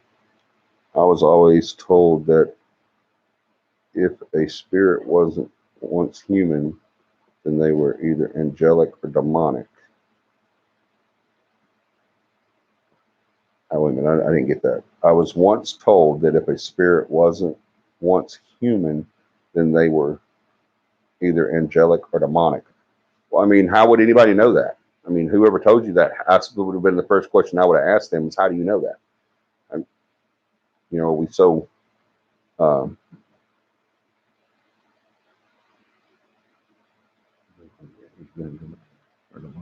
yeah, okay, well, first of all, angelic or demonic can't be a spirit. That's like when people pass away and someone says, they gained their wings today. One, angels don't have wings. Show me where that ever started. I already know. But two, humans can't be angels. Humans can't be demons. We don't die. Jack the Ripper didn't die and go to hell, and Satan take one look at him and say, dude, your work, awesome. I want you to be a demon for me. It doesn't work that way. Yeah, we don't get to do that. And then Mother Teresa didn't die and go to heaven, and God say, girl, you rocked it. I'm giving you some wings and a halo, and you're going to be my angel. All right. So I mean, it doesn't work that way. We're humans. They're demonics. They're angelics. They're gods. You know, it doesn't work that way. So yeah, it wouldn't. None of that would even take place because yeah, I agree. There's humans, demons, humans, angel. Well, I guess it would be God, angel, human, demonic. Um, if you want to put it in a Christian sense, but it still doesn't. I mean, an angel or a demon's not a spirit, so it wouldn't even be in that category. All right. We built this whole personification of angels and demons that we actually were so arrogant to think that we know all this. But yeah, that would have been my first question to whoever told you that was, how the hell do you know?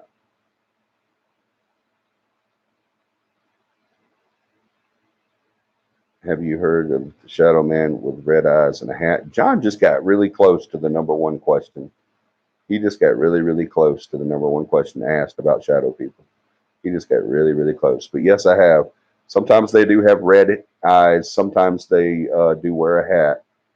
Most times than not that they do wear the hat. But the red eyes isn't super common, but it does happen.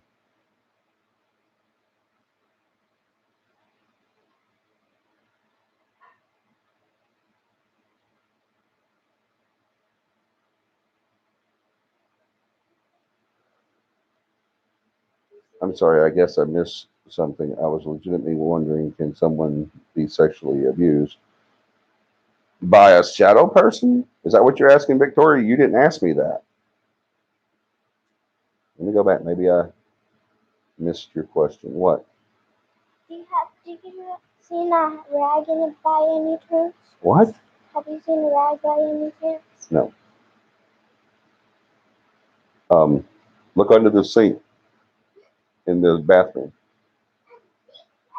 Yeah, you did. I thought you were trying to ask that question as in what was the number one question. So I apologize. I did misunderstand that. But yes, there has been cases of sexual activity and touching and stuff like that with entities. So yeah, not with a shadow person though, but with a ghost. Yes.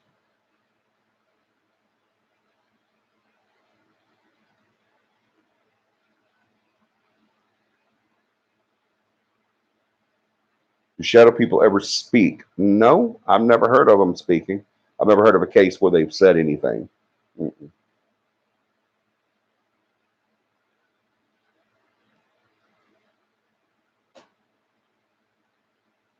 No, Isaiah, I've never ran into a cryptoid.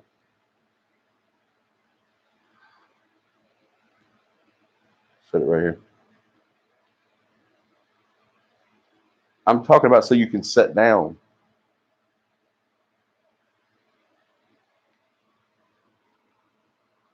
You know what? You don't need to be up here with that. Sorry, excuse me, y'all. Yeah. Take it back, hold it correctly, and you don't need to be up here with that because you're gonna make a mess. You need to get your desk.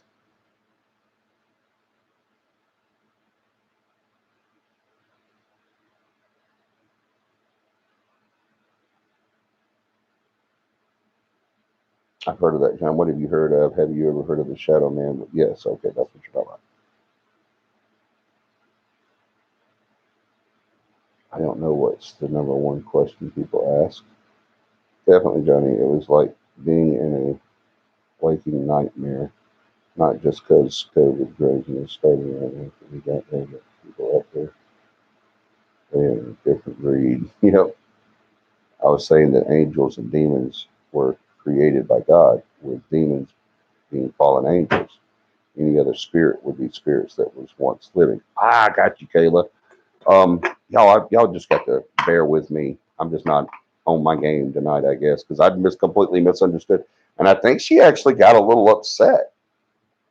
I may be reading that wrong, but I think she did. I apologize if I don't think you had a reason to be upset, but okay. But I may be reading that wrong, but it kind of sounds like she said after that, she said, "Have a wonderful day." I'll just keep scrolling, whatever. Okay, goodbye. I'm sorry, I did not mean that in a bad way.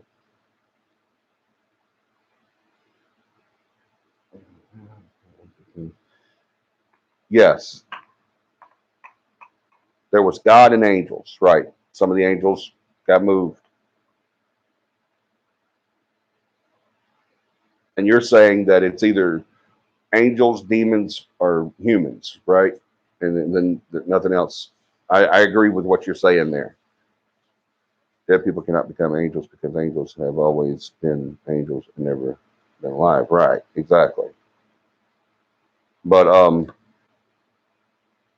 the that's why I don't think there's any set rule there, Kayla.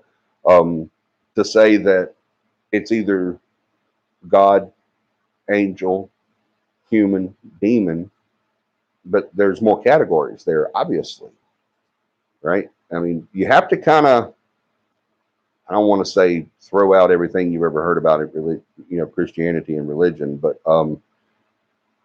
I was brought up Pentecostal. I was told that when you die, you go to heaven, you go to hell. That's it. You do not pass go. You do not collect $200. There's religions that believe you die and you go to your grave and you stay there until the second coming. I'm not going to go into all of that, different beliefs, but there are different categories there, and there's different episodes there. I know that ghosts exist because I've seen them and I've heard them. I've talked to them. They've talked to me, and I've felt them. And I mean, I've experienced that, so I know they exist. So that kind of throws all the Pentecostal thing right out the window. I'm still a Christian. I just don't believe those different sects. All right. Well, I'm just getting back from Northern Ireland myself, and I disagree with you. Some people forget or want to forget where they come from.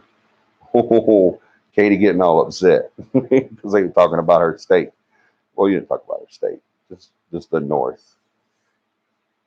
I would forget where I came from if I came from the North. So I understand exactly what you're saying, Katie. Katie, I know exactly what you're saying. If I was from the North, I would forget that too. I was bit by a brown recluse, and that made me very sick. I was okay during the day, but evening I went downhill. Oh, I hope you're better now. Oh, it was during middle school. Thank goodness. I thought you were talking about now. Okay, let's see. Wow, Katie, I too have heard you say very similar things in the past. By the way, I messaged you a few times that expressing economic but more.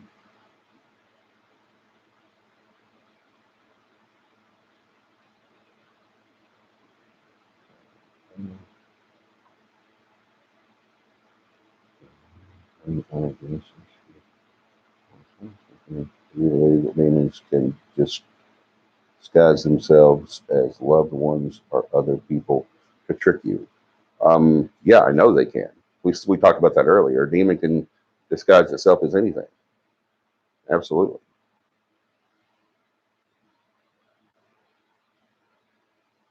and they do.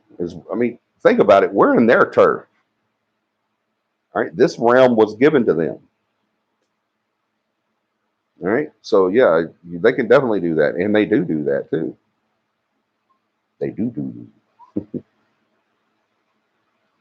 I will refrain from commenting about where I come from. That's a good idea, Katie, because it's just not as good as Alabama. I mean, Texas.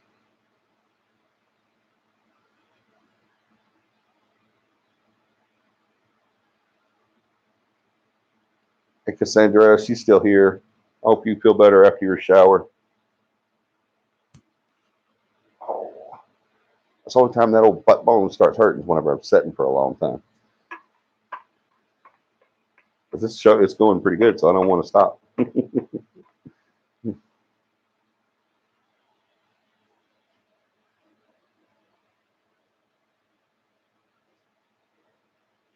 Remember, demons, their entire reason for being here is to disrupt the well-being and happiness of humans.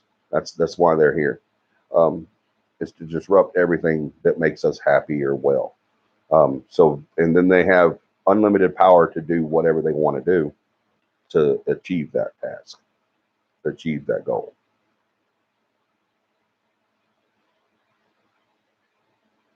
Oh, bless your heart, Cassandra. I remember those days when I worked on my feet too. Get home and just cry.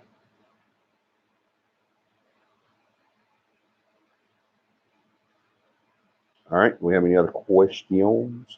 What is my power level? Oh, it's good. We're good. We can take a trip.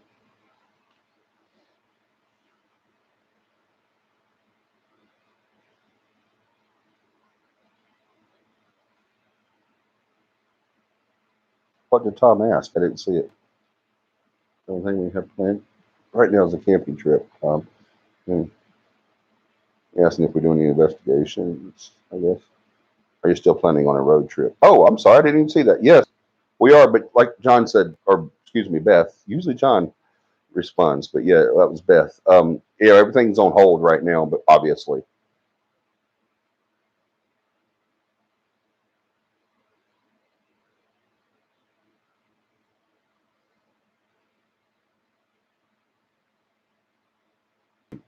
Man, you've been through it, huh, Lynette?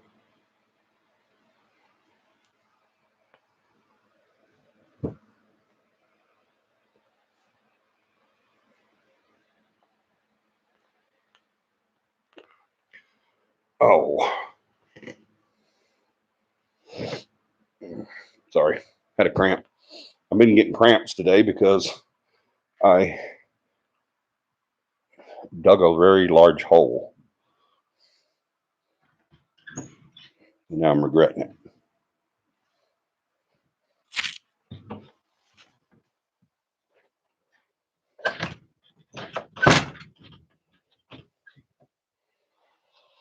Oh, it's dark. Maybe we'll see some shadow people. I hope so. Now that we're in the dark. Let's see if we can make this light. Yeah.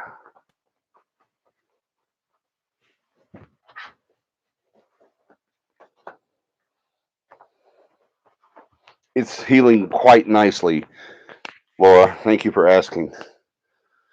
It is. It was a long road. I never want to experience that again. That hurt a lot. It was aggravating pain.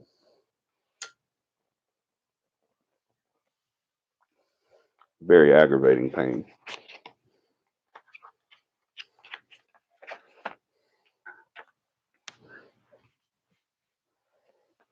But it's gotten much better. It only hurts now if I sit for a long period of time. I'll sit on the couch and relax and get up and do stuff just to keep it from hurting. But then I come out here where I'm at right now, which is on my front porch, and I have a rocking chair. And for some reason, this rocking chair does not hurt my butt. Even whenever I was it when it was a new break, it didn't hurt. It always felt good to sitting in this chair. I kept telling Michelle that I was going to take the car seat out of my car and put this rocking chair in my car because it didn't hurt.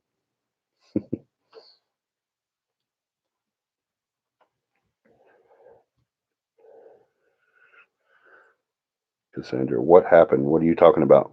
What happened? Why are we outside? We just came out because what Tom just said, cigarette time. Not just cigarette time. I didn't come out just to smoke. I came out to get off my butt.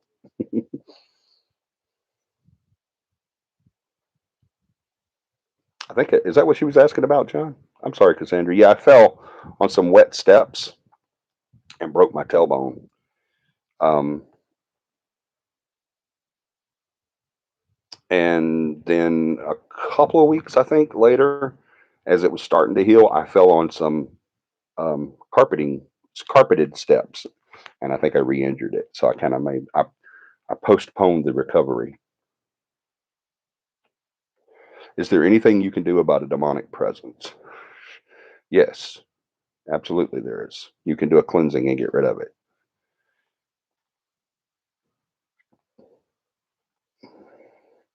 That is the guarantee that CAPI has. That's an interesting question because that's a guarantee that CAPI has. If we do a cleansing for demonic, we 100% will get rid of it. 100% of the time. Katie, hubby wore an Iowa Jayhawks cap all weekend. Iowa Jayhawks? What is... To your tailbone. Yes, to my tailbone. Beth, Iowa. Hawkeyes. Yeah, it's Hawkeyes. Not is it J? Is there a Jayhawks in Iowa?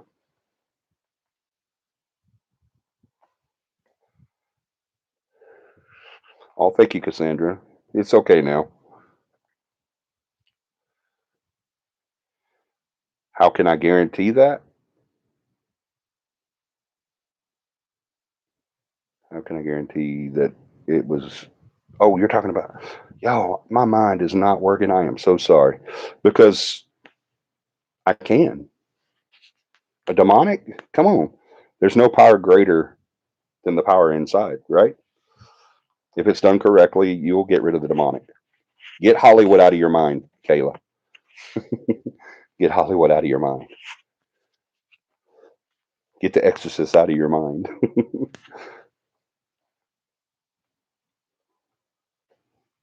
That's a real butt hurt. Yeah, it is definitely a real butt hurt. He told me wrong. It is Hawkeye. Yeah, it's the Hawkeyes. That's what I thought she was talking about. Oh my gosh, yes. At least she didn't say Buckeyes. Katie would have like defriended you if you would have said Buckeyes. I think I may have defriended you. I can't even joke like that. There's no way on earth I could defriend my Beth. Love her too much.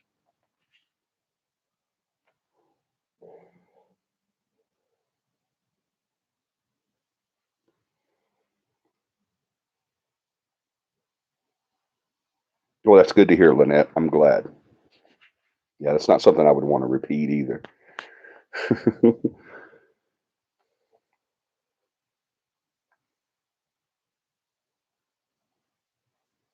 I don't have Hollywood on my mind. I just grew up very religious. Well, what denomination, may I ask? What denomination told you that a demon is more powerful than you are?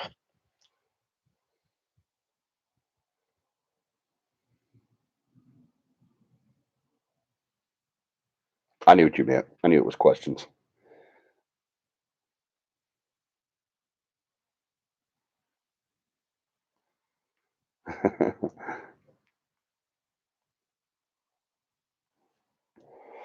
Y'all don't want to get anything wrong when it comes to sports with Katie. Trust me. She's like an old fat guy in a bar in Boston when it comes to sports.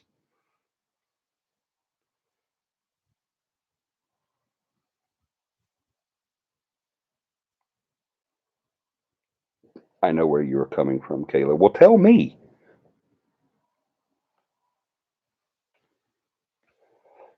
because I don't. They didn't say that, but that God and not oneself is the one that delivers us from darkness. Exactly. I agree 100% with that.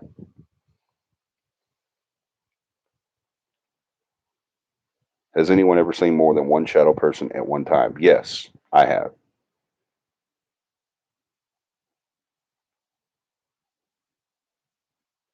If I have learned one thing, nothing paranormal can harm you unless you let it. Exactly. 100%, Tom. Look at that big brain on Tom.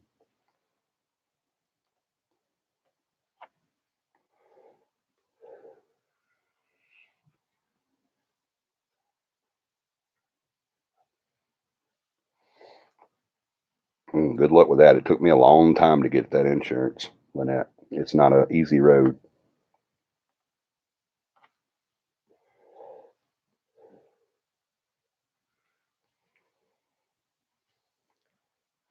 Yeah, Kaylee.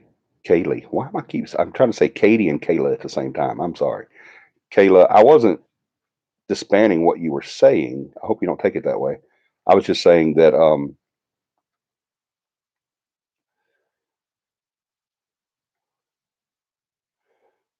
I was just saying that. If you have if you have faith, then there's nothing a demon can do. It's like a joke.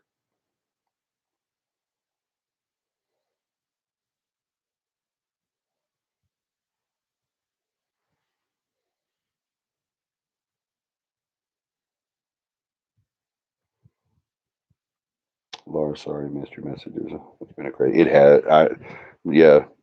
I understand that, Katie. When you're going through something like that, I had a lot of people, the times I've been going through stuff like that, a lot of people say, hey, you didn't call me back or you didn't, do this or that. And I'm like, I only had one thing on my mind.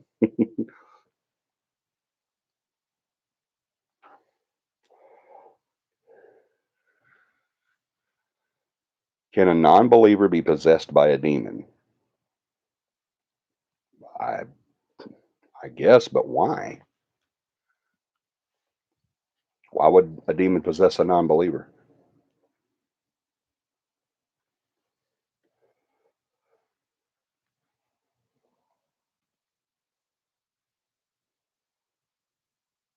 Oh, thank you, Southern Sassafras. That's nice of you. You're welcome.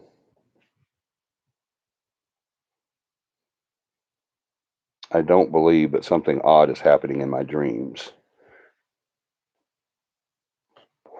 Do tell.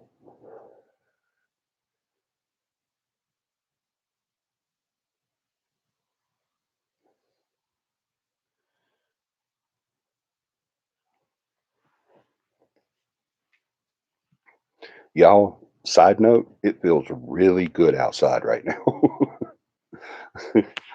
I was in the house with the fan on, and man, I walk out here and it's actually a little chilly, and stars are all out. It's a very nice evening.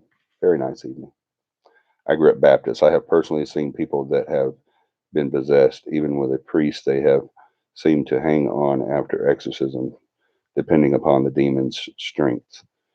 I have to completely disagree with that. I think that I don't want to get into the whole religion thing, but um, I think that I'll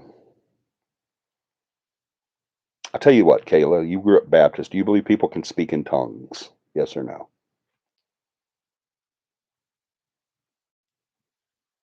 Amen to the outside. Yeah, it does, Southern. It feels so good. Well, yeah, Beth, you're right there on the lake. I bet it is a little chilly, isn't it? There's a chilly wind blowing here, but it's been so hot that it actually feels good.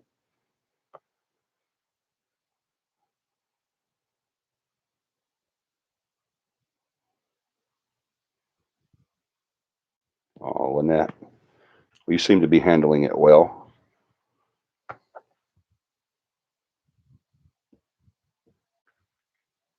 I like the background. Yeah, it kind of looks eerie, doesn't it? And right here, can y'all see my hand? Right here, it looks like someone's in the window looking at me, doesn't it? But I think that's one of my steins on top of the entertainment center. But it looks like there's a person standing at that window.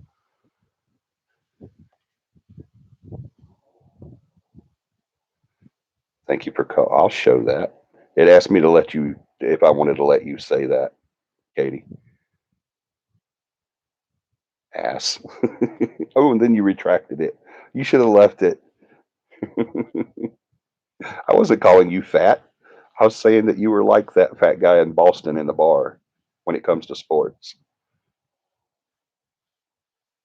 I am a non-traditional Baptist, more so non-denominational. So am I. Awesome. So yes, I believe that a person can receive the gift of tongues. Wow. Dang. I need to interview you, Kayla. I think I just I think I just fell in love with Kayla.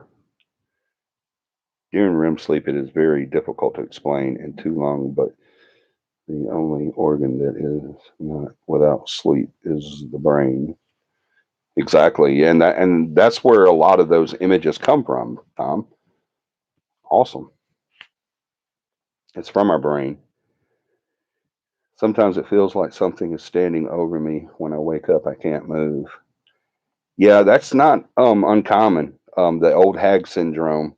Um, but like I said, I don't think that's spiritual or paranormal. I think that's us. I think we're not waking up that section in time when that happens. But it can be paranormal as well. Oh, she changed ass to jerk. And I did not call you fat, Katie.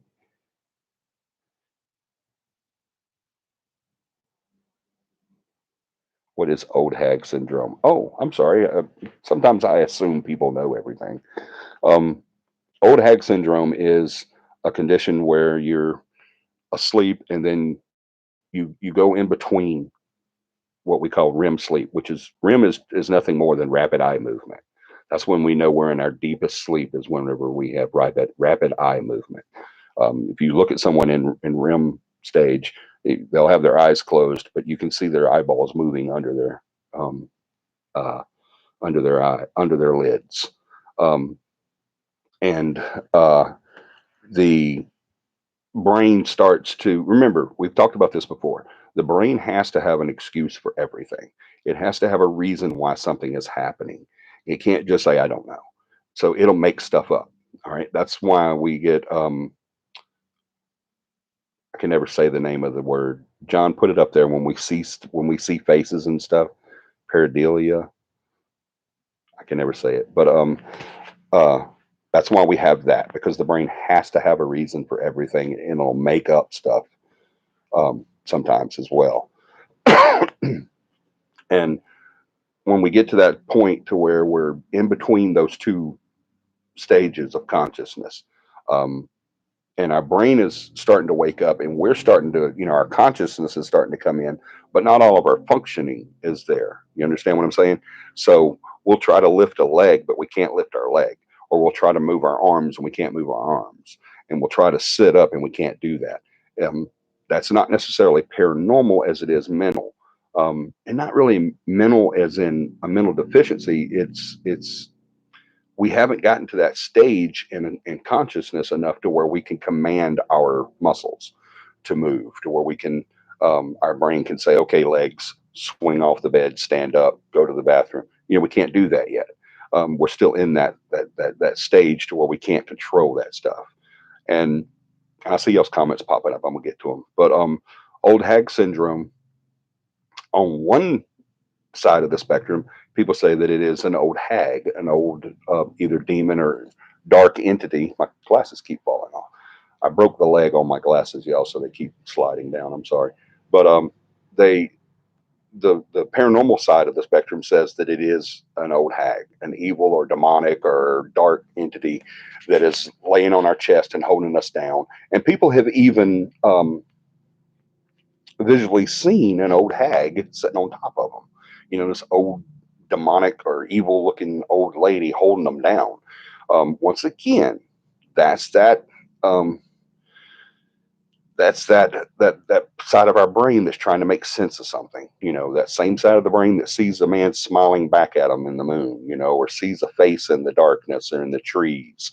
And uh, pareidolia. Thank you, John. Thank you. I can never say it until I see it.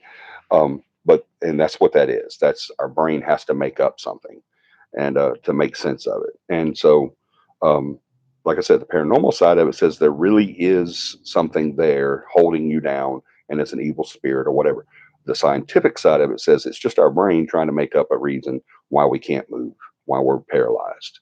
It's freaking out, and it's got to know a reason. All right.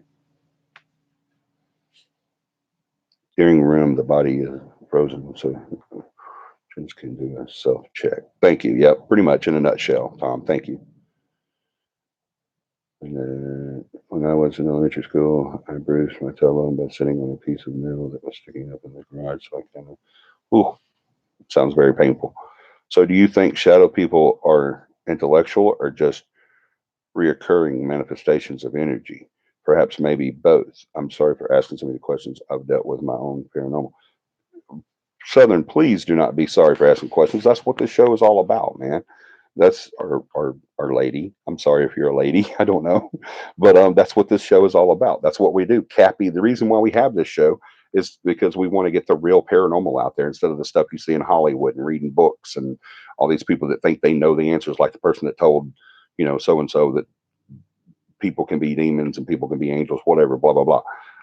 I know that's not what you were saying, Kayla. Don't freak.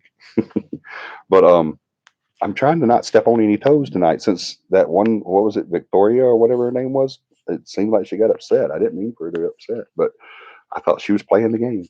But anyway, um,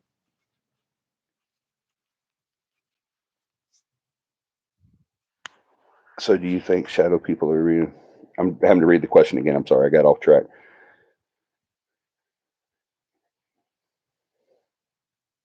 You know what? Shadow people can be categorized in, there's different types of hauntings. They're intellectual, there's residual, there's poltergeist, there's demonic. There's different types. They can be categorized in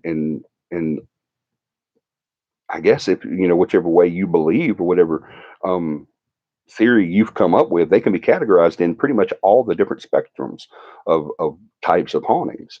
So, can they be intellectual? Yes, I guess they can. If they're standing there looking at you and they're acknowledging your presence, then yeah, they are. Um, could they be just a reoccurring manifestation of energy? Absolutely, because that's what a residual is, right? It's a reoccurring manifestation of energy that shows a happenstance of something that just continued and continued over a long period of time, and it built that energy. So they could fall into that category as well. They could fall into both. Just like a poltergeist can be pretty much everything, because the poltergeist is anything that makes noise, right? So they can fall into any one of those categories. Now, if you're asking that in a way of asking me if I think that's what they truly are, then once again, my question is same answer as where do they come from? I don't know.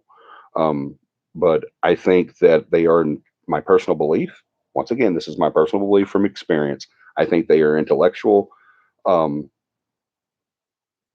and I think they serve a purpose other than just scaring the bejesus out of us when we walk around a corner or we wake up and see them. And please don't be sorry for asking questions, Southern. Keep them coming.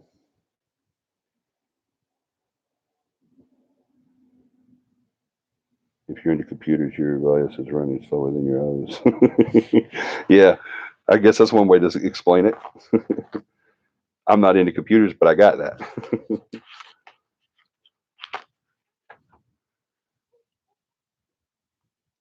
Most people don't understand experiences for so long and they're told. So you're right. I kept it in for a long, long time too, Southern. I didn't talk about the paranormal to people whenever I was younger, when I was into it, because it was so taboo. So if it's a demon, can I get rid of it? Absolutely, you can, Candy. Well, I'm not going to say 100% you can. Do you have the ability? Yes. Do you have the knowledge? I don't know.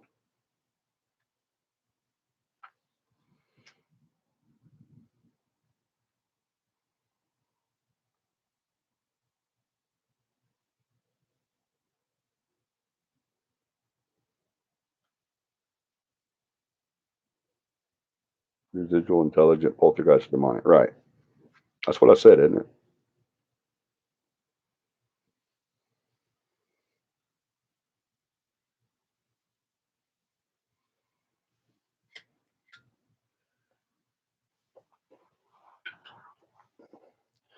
Religious beliefs tend to taunt. They taunt me, tend to taint my views on the paranormal. I agree with that 100%, Kayla.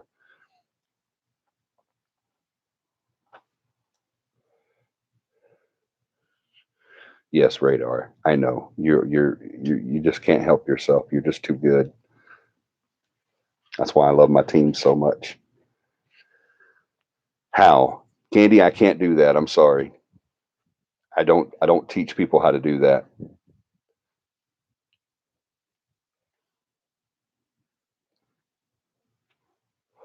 Let me put it this way, Candy. Do your research.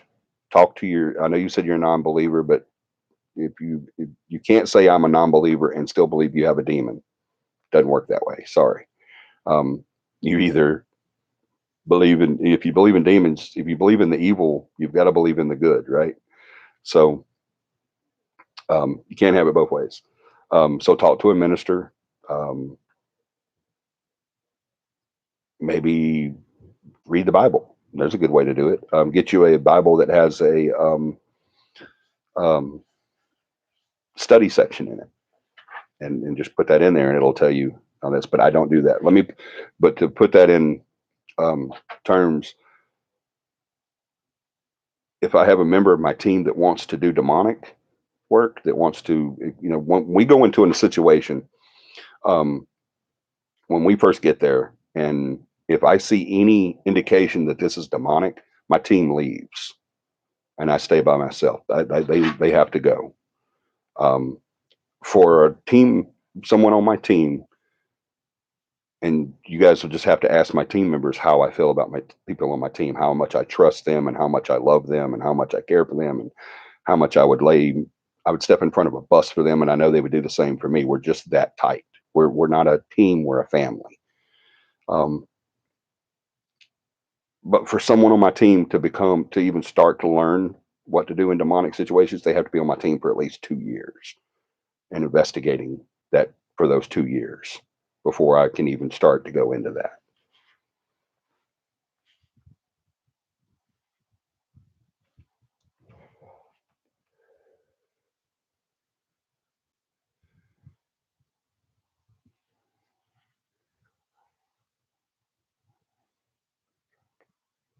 'Cause I used to watch that show too, Lynette.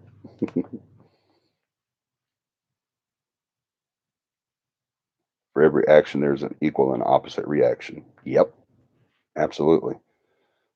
I love John and Tom have that ability to nutshell stuff I say.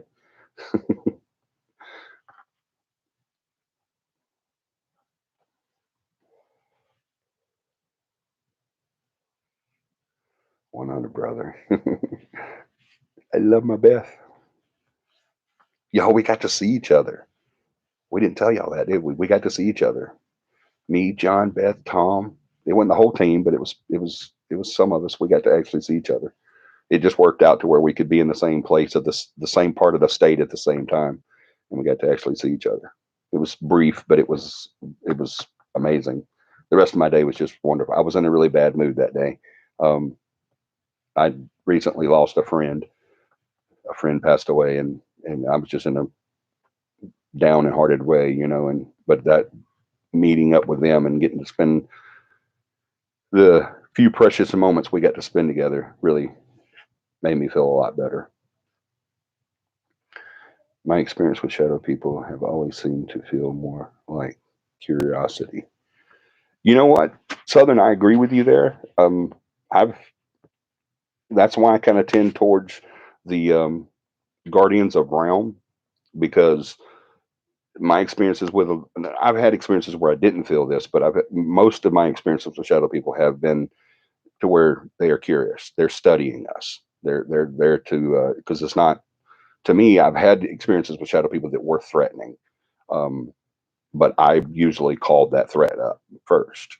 Um, but most of my experience with them have not been threatening. It hadn't been pleasant, but it hasn't been threatening either. But I agree with you there. We're in Alabama, Candy. Yes, we did. It was great. It was great. It was so awesome. This has been a while, y'all. We were in each other's lives like a lot. We got to see each other a lot before all this COVID stuff that happened, and now that we got to see each other, it was like, oh my gosh, it was the most wonderful thing in the world. It really was. It was awesome getting to see them.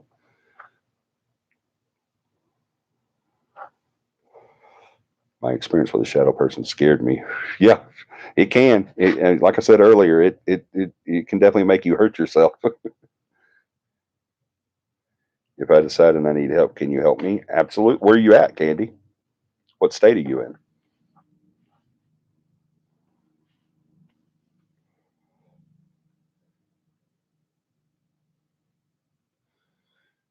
See, that explains everything I was saying earlier, Kayla. You said you've experienced shadow people a few times, but it has never intimidated you. My faith is stronger than them. Exactly. That's why I can guarantee that.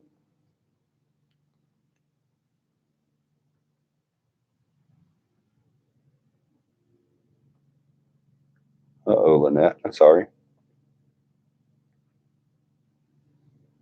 Southern Illinois. Oh, I don't know. I don't know when.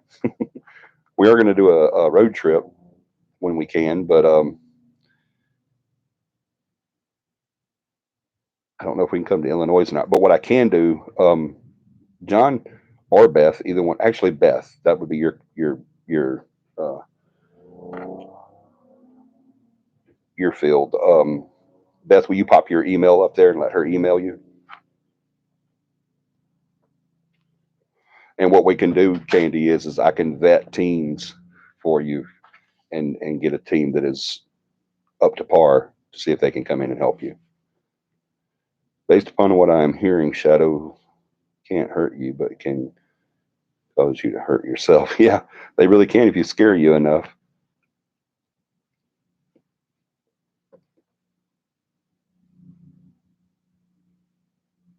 Little do we know, the shadow people we see are alternate dimension versions of ourselves investigating the paranormal. 100% could definitely be the case, John. Absolutely. Good statement. That could definitely be the case.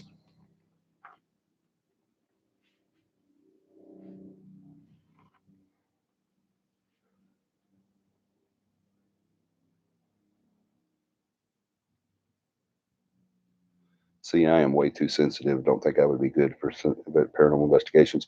Actually, Southern, that's usually the people that are good for paranormal investigations. When you see the real paranormal, that's usually the case. Effingham, Illinois. I don't know where that's at, but yeah, we can definitely vet some teams to see if we can get you some help, Candy. Absolutely.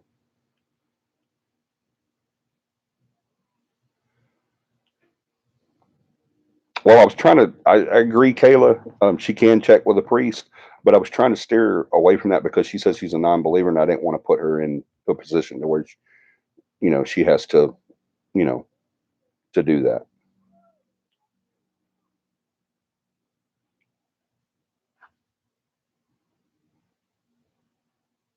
Dang, Lynette, you've been through it, hadn't you? Thank you, Beth. There's her email, Candy. Email Beth your information, um, or just email her and say hi, and she'll ask you some questions via email, and then when you're able to get back with her, we'll be able to from those questions we'll be able to help you out with a team. Hopefully, I hope we can try. I don't know of any teams in Illinois, so I'll have to try to see. Get back, get back.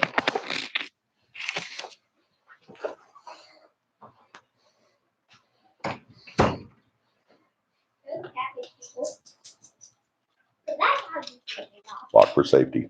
Wonder. Show the CAPI people. Show the CAPI people. Hmm? To the CAPI people where they have the cake.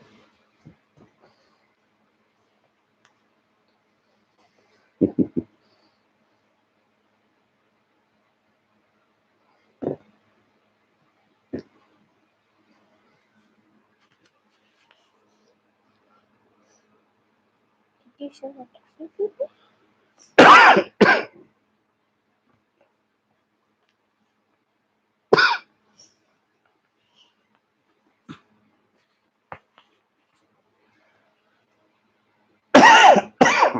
Excuse me.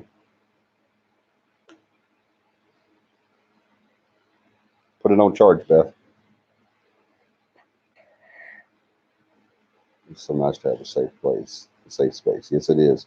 Yes, but like you said, if you believe in demons, you almost have to believe in God. They go hand in hand. Sorry, I just felt like it. I agree with you, Kayla. I absolutely agree with you. If if you can believe in the evil in the world and not believe in religion, um, but yeah, if you believe in demons, Satan and demons, you're pretty much I hate contradicting Satan. yourself there. I hate Satan. If you ever drive through Illinois, it's the town with the huge cross.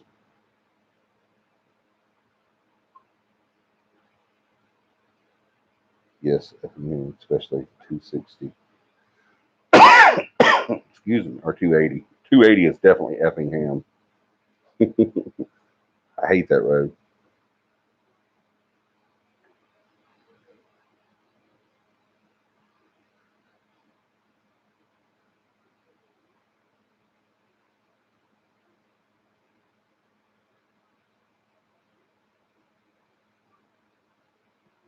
.280 is that effing highway. That's right.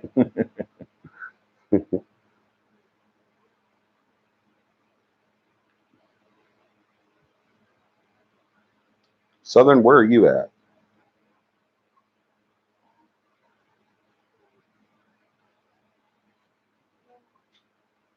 A lot of people say they don't believe in God, but He's the first name they call upon when they're in trouble.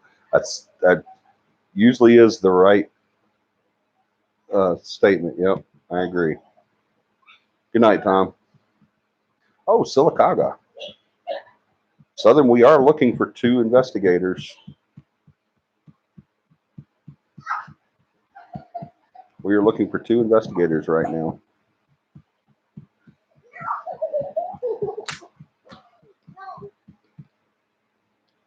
All right. Do we have any more questions?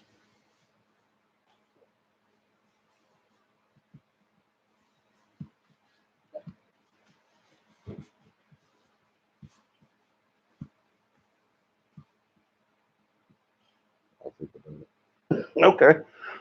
Yeah, we have someone close to you. Beth's in Childersburg. All right. Recap real quick. You guys go to our site, CAPIParanormal.com. You can get all the merch, like this cool cup. CAPI cup, which holds Diet Coke really well. um, you can get T-shirts, you can get hoodies, you can get beanies, you can get um, car decals, you can get tags, you can get mouse pads, you can get keychains, you can get pop sockets, you can get pretty much anything you want. Someone earlier said they wanted a Yeti, a Cappy Yeti cup, and yes, we can most certainly do that. So um, anything you guys want, just go there, check it out at CAPIParanormal.com. Go to the store, and you'll be able to get it. I see you guys are throwing up comments. I'm gonna get to them before I get off, I promise. And also, remember our camping trip, guys. If you have never been on a Cappy camp, you are missing out. We have such a freaking good time. It's fellowship, it's food, lots of food. It's educational, it's fun, it's paranormal investigation. You will have a blast. I promise you. You will not regret even for a second that you came. I don't care where you live, where you're from. You guys have got to come and check us out. Check out the Cappy Camp. It's a lot of fun. Recapping. Um, Cappy Camp, the next Cappy Camp is May 15th, 16th, and 17th. May 15th, 16th, and 17th. So far, that's the date. Now, current events may make us have to push that back a little bit, but right now it's May 15th, 16th, and 17th. And it's going to be in Childersburg, Alabama. Y'all know Childersburg. It's going to be at the Kaimolga Grist Mill and Covered Bridge Park. Um, there is paranormal activity there. We've investigated it before. We've stayed there before. We love it. It is amazing. During the daytime, if you're not in class or if you're not, doing an investigation, you can go fishing, you can go hiking, you can go boating.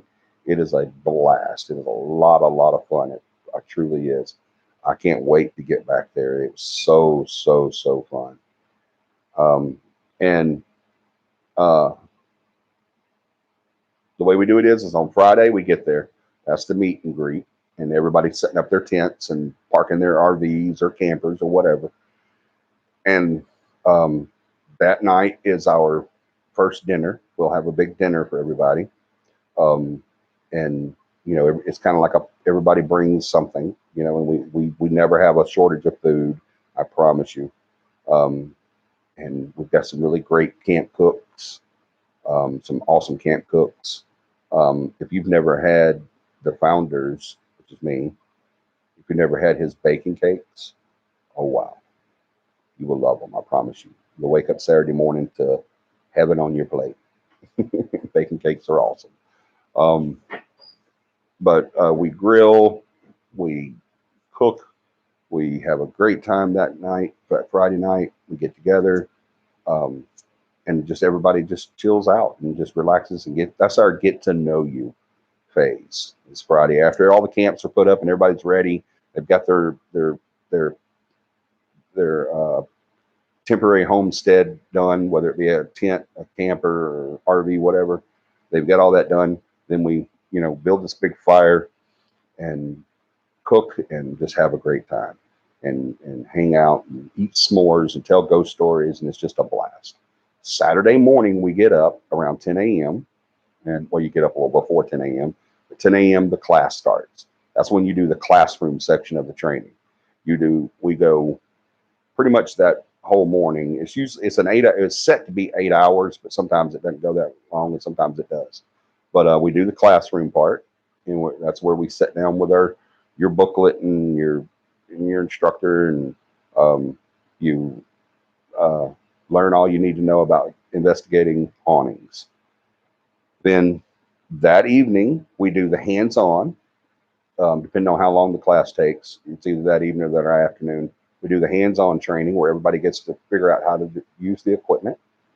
That night, we do the paranormal investigation. We go in and we do the haunting investigation. Excuse me, is what I should say.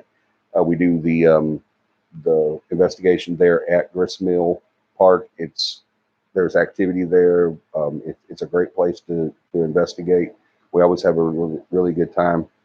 Um, then Sunday we get up, and usually Sunday morning is when everybody kind of packs up their camp and everything. The last time we were there, we didn't have a limit. We didn't have to leave at a certain time. It's usually a certain time you have to leave, but they're like with us, they're like, you guys just go when you want to go.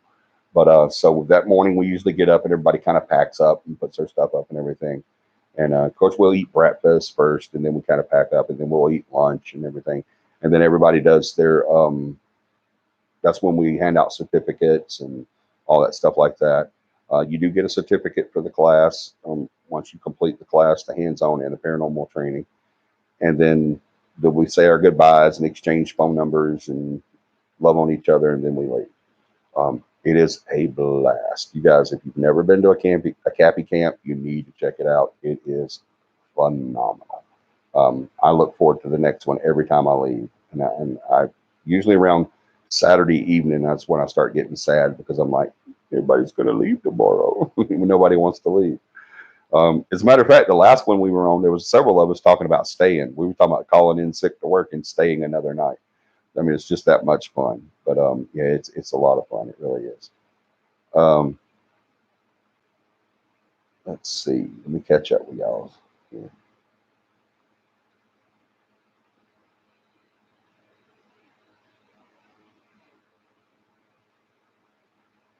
All right. Very glad I found you guys. Awesome, Southern. I hope you subscribed and hit that notification bell. How much does it cost for you guys to come? If we come to you, Candy, there's no charge. And if I vet a team to come to you, there'll be no charge. I won't send you a team that's going to charge you money to investigate or help you. We don't do that. Money never comes into it. But now, if you cook us something to eat, we're okay with that.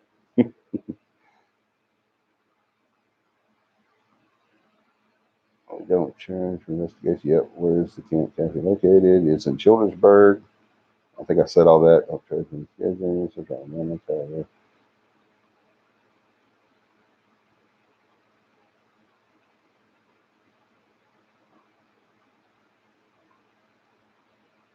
Yes, sassafras. The grist mill is freaking gorgeous, man. I had a chance to hike into the woods and see a lot of their stuff. Oh my gosh, it's beautiful. Camping under quarantine. No, we're not going to be camping during the quarantine, Candy. Yeah, we don't do it that's what I'm saying. That's why the dates may have to be changed. Depends on when they're going to open everything back up.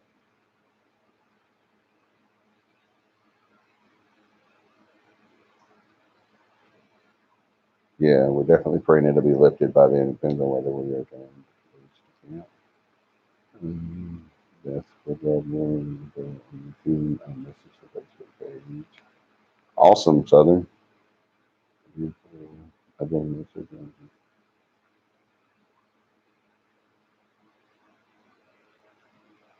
What are baking cakes? You got to come to the camp to find out, Kayla. That's the only way you can experience baking cakes is to come to the CAPI camp. Baking cakes do exist. Yes, they do. There was some thought that they might not exist there for a while, but we found out they do exist.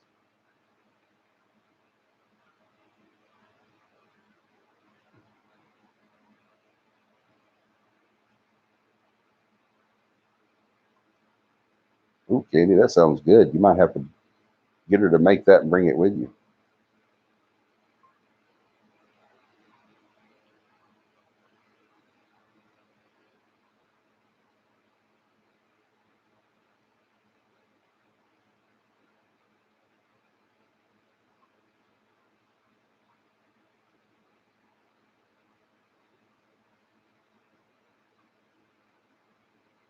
So if one planned to camp, how much is that? Oh, I didn't even mention that. Candy, it is like I think I don't know. We what we do is we rent a spot, and it's usually like what, John, $20 a spot.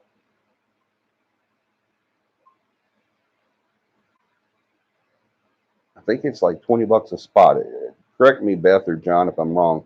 But I think it's $20 a spot. But you could get several tents on that spot. You could get like I don't know 6 to 8 tents on one spot. So it doesn't cost. It's just a few bucks. The price is no big deal. It really isn't.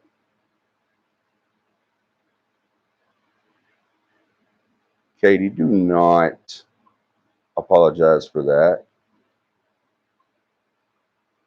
You're so awesome, Katie. I'll deny that later in court, but you are awesome.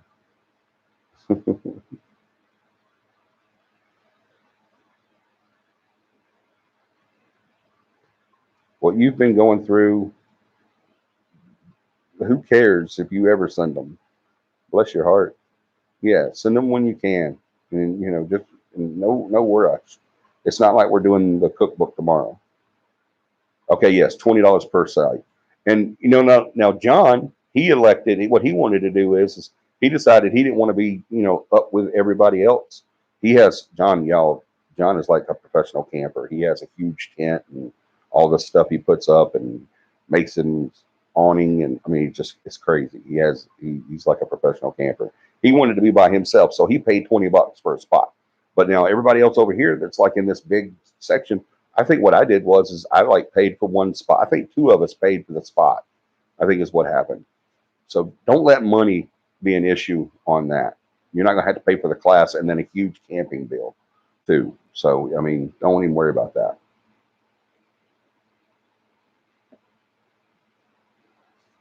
The spots are super cheap. You just put your camp close, and it's better to put your camp close to everybody else because you're right there. And at night when you go to bed, y'all can talk yourselves to sleep. And I mean, you get out of your tent, you walk out to the campfire, and you're right there in this big circle of tents. I mean, it's freaking amazing.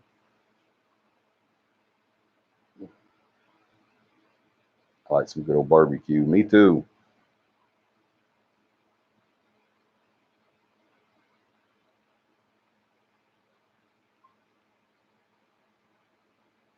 What kind of food will be served? My life partner is vegan. Oh, yeah, that's no problem. We have all kinds of food when we go. We do like I don't know. I think one night we did roast. We did, but if they're vegan, they can just eat vegetables. Yeah, we can accommodate that. That's no big deal.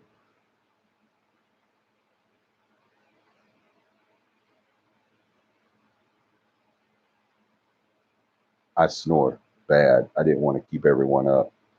Yeah, I snore bad too, but I would just like get over it. But that one night I slept in the car because it was cold, so it didn't matter if I snored. We met in high school.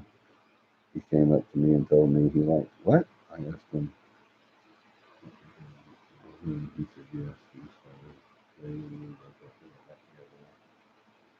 Oh, can you come meet everybody and not stay the night? Yes, Southern, absolutely you can. We have people that do that. We have people that come to the CAPI camp but don't spend the night. We had people that said they were going to go get a hotel room and just come out during the day. Yeah, you can come and do the class but not camp. Absolutely, you can.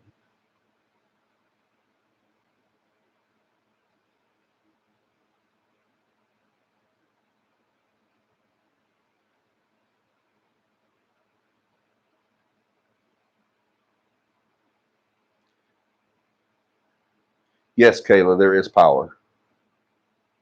Is it Kyla or Kayla? It's Kyla. I think it's Kyla. I think I've been saying it wrong. Am I saying that right? Kyla? Is it Kyla? Mrs. Blackman? Is it Kyla? But yes, there is power there. There's running water. Um, yeah, it's not super primitive. And there's even bathrooms and showers, private bathrooms and nice showers, very nice showers, as a matter of fact.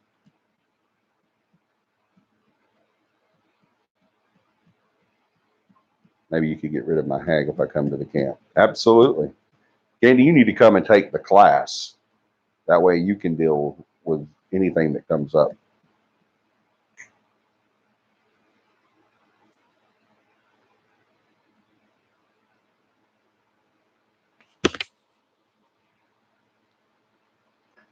Stop it. Sorry, y'all, my dog's been unruly.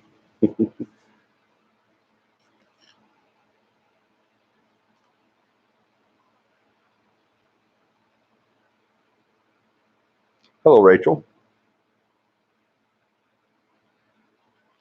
Watching from Idaho. Awesome. What class? Was you not listening?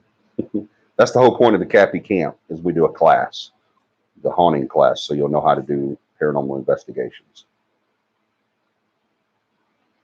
What kind of doggy? She is a, what is she? Siberian Husky?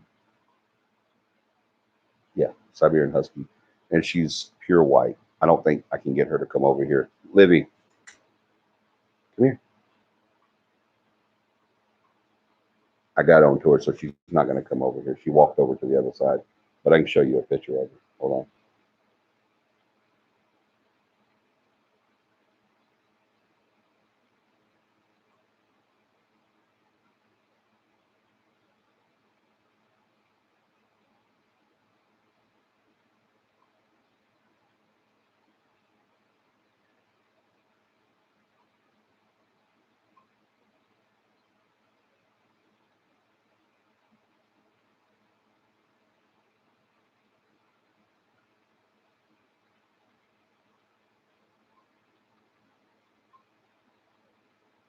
Let's see. Yeah, we have a picture of her somewhere. I'll find it.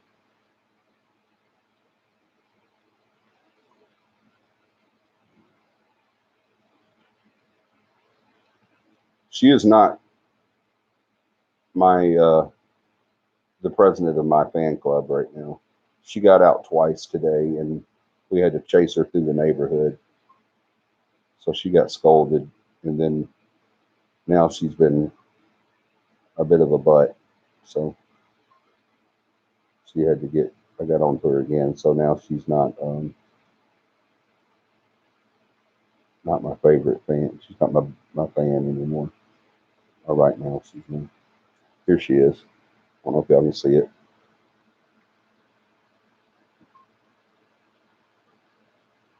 That's my Livy.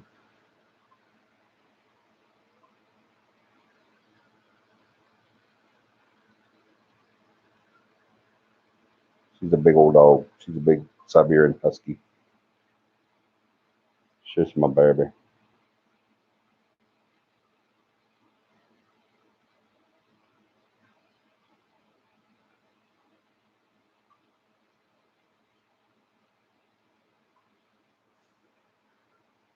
What? Got my phone?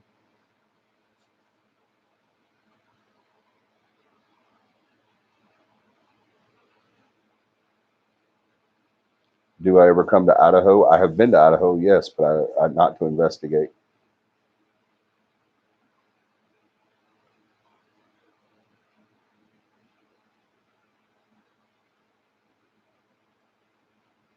Yes, we are definitely coming to San Antonio.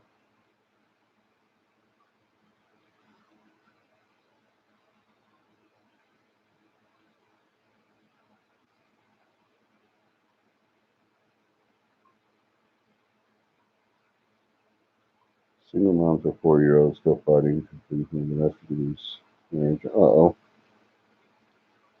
The other thing for Idaho. That's what I love.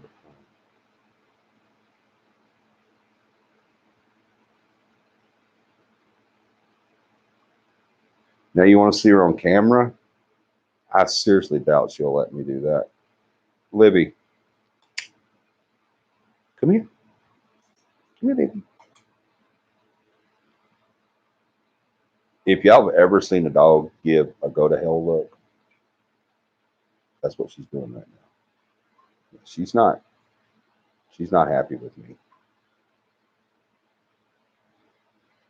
She didn't get a spanking either. She didn't get hit at all. She just got scolded. She got told she was a bad girl. She looked at me like, "What do I do now?" Yeah, she's not going to come over here. I promise you.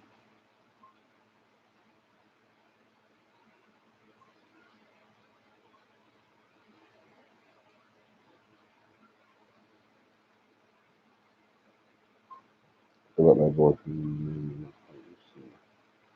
Thank you. 6 years.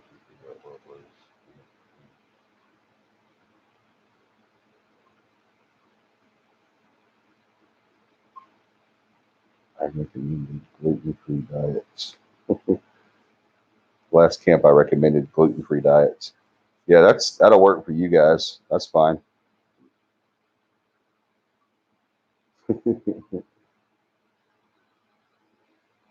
Cal, Jennifer.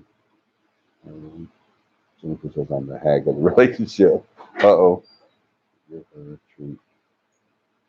No, she's not getting a treat right now.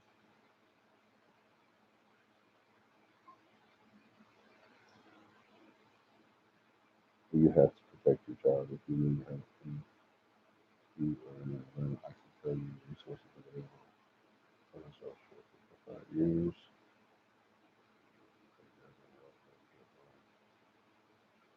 I felt like giving you a go to hell look before. What do you mean you felt like giving me a go to hell look before, John? You have given me a go to hell look.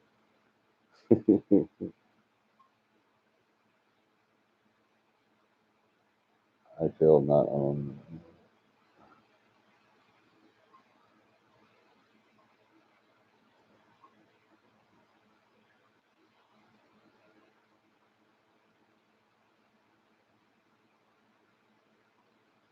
I want all my gluten. Jimmy is the picky one. I'm in Texas, but thank you. God has put you in.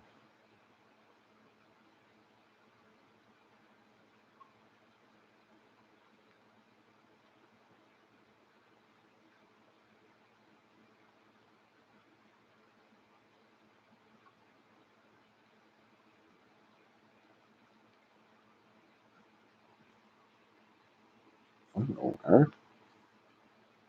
I'm in Texas, but thank you. God has put other.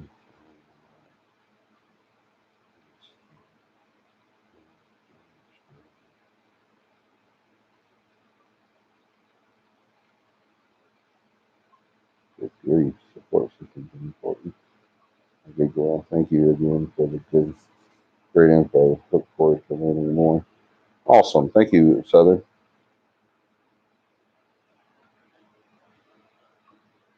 I love Boston butt too. I like ribs too. That'd be hard to make up my mind on that.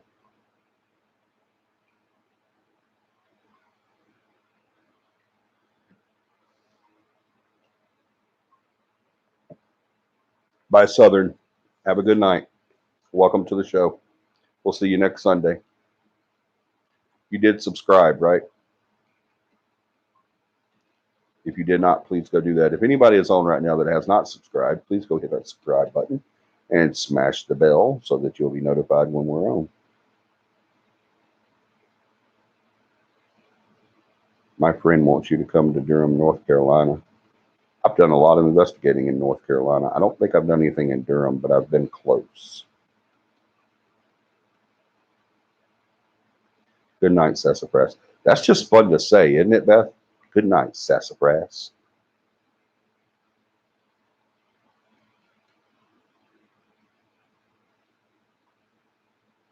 Beth, is your butt any good? I can actually speak from experience that Beth's butt is very good.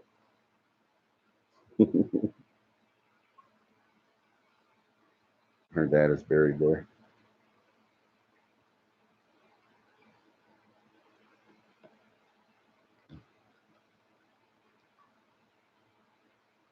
The best butt in town. She does have the best butt in town.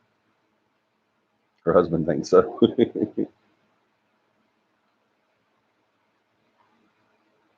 Happy to hear you found that support system. What? Oh, you're talking about that up there. I wasn't getting into all that. I think there's two sides to every story, so I wasn't getting into all that.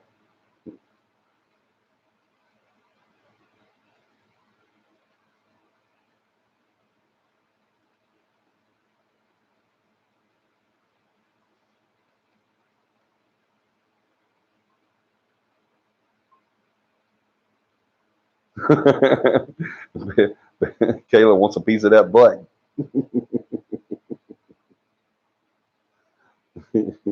Yeah, you should go to Durham. That's not out of the question. That's not that far actually. How far is Durham, North Carroll? Let us see.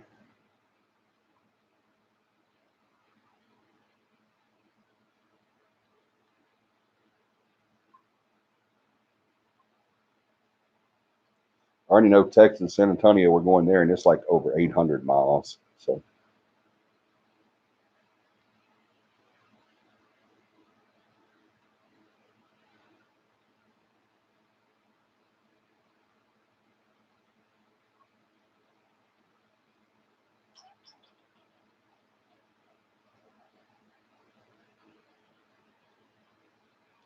here, really? Oh, it's 558 miles. It's further than I thought. It's an 8-hour trip.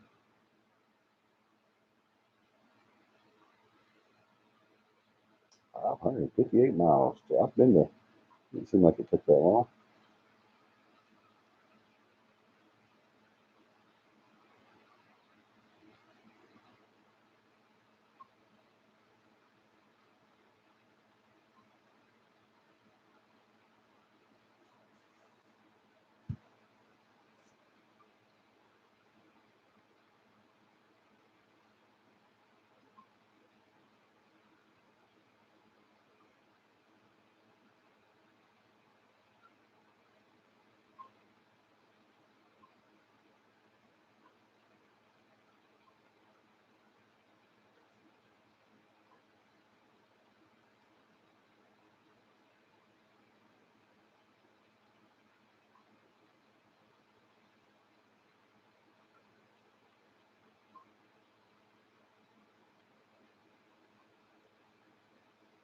Can this hag cause me harm, Mr. CAPI? Mr. CAPI, I've never been called that. You can call me Johnny because that's my name. It is not John, Jonathan. It is Johnny. We have a John. It's funny. My team manager's name is John. I'm Johnny. He's married to Michelle with two L's, and I'm married to Michelle with one L. I've always thought that was funny.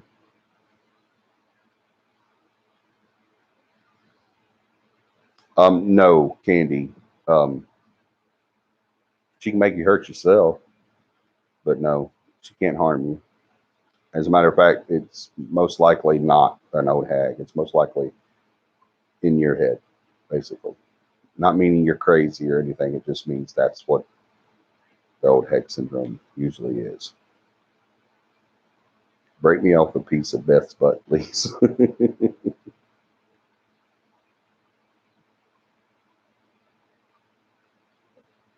8 hours is nothing. I agree. When it comes to how far you are, yeah, it doesn't. 8 hours isn't that much. What does Corey do for your team? Corey is the co-founder of the team. He's my son. My name is Johnny. I'm the founder and lead investigator and resident parapsychologist. And then there's Corey. He's the co-founder and tech guy. And then there's John. John is our team manager. Excuse me. And Beth. Beth is our case manager. Um, Tom is an investigator. Michelle, my wife, is our treasurer and merch manager. And we're looking for 2 more investigators. We're really looking for 3 more investigators, but right now we're just diligently looking for at least 2. Eventually we'll have probably 4.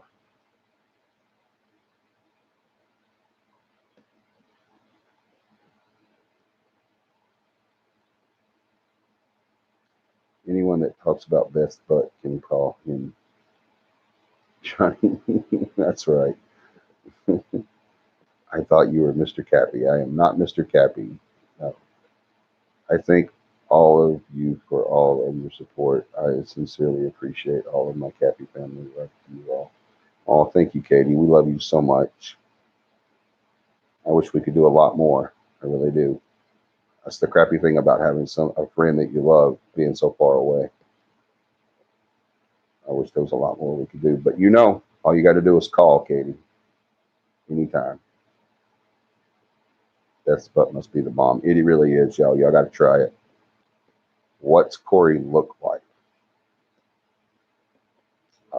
He's tall. He's slender. Um, handsome, I think. I'm a little biased. He is my son. He's my oldest son. He's tall, slender, dark hair, has tattoos. I don't know what else to say.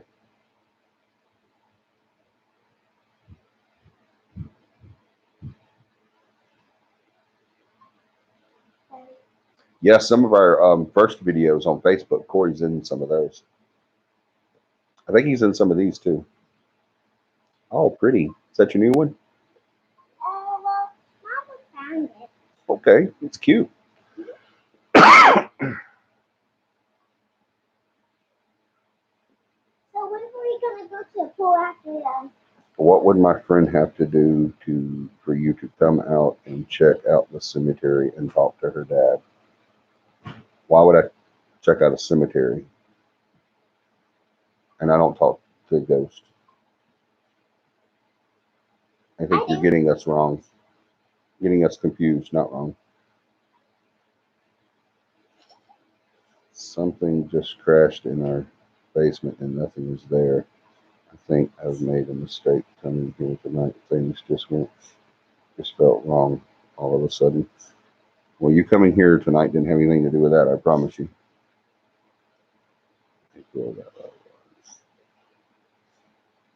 Where are you specifically? I think she said earlier, didn't she?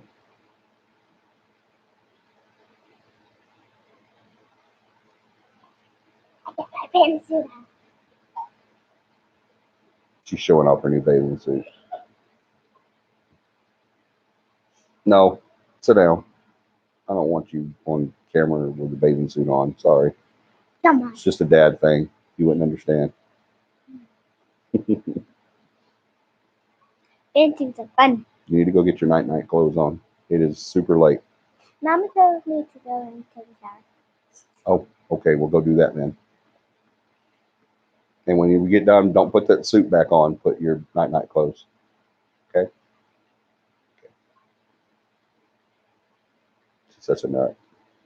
I'm sorry, it's just a dad thing. I don't want her on my video with a bathing suit on.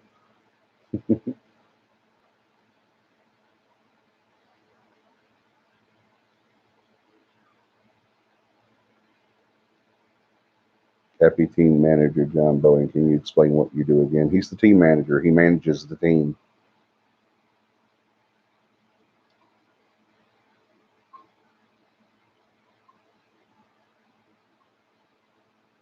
All right, Lynette. Good night. Is there any team in Effingham, Illinois? As I said earlier, I don't know. I'll have to find one. We'll vet one. When we can't come there, when it's like too far for us to come, what we do is we vet teams and make sure they're up to our standards, and then we suggest that team to you.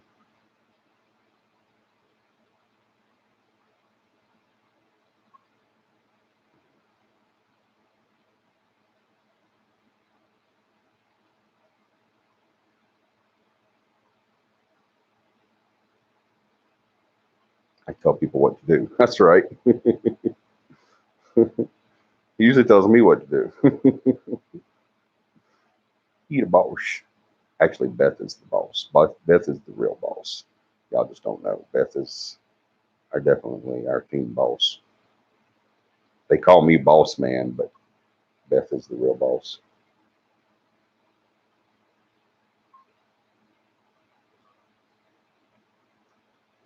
No, I meant you said I was getting confused. What do you guys do? Oh, because you were saying coming to a cemetery and talking to her dad. We don't we're not psychics. We don't talk to dead people, and we definitely wouldn't go to a cemetery to do it. Y'all, cemeteries aren't haunted. Please don't believe that. Can there be activity at a cemetery? Yes, there can, because a lot of times there's cemeteries are located on areas that didn't always used to be a cemetery. But 9 times out of 10, they're not haunted. A spirit. Think about it. If you're dead, are you going to hang around the hole in the ground with a stone that says your name and death date on it? Why would you do that? You can go anywhere you want. You're no longer bound by space and time. You can go anywhere you want to go. Why would you go? Why would you hang out at your grave? What sense does that make?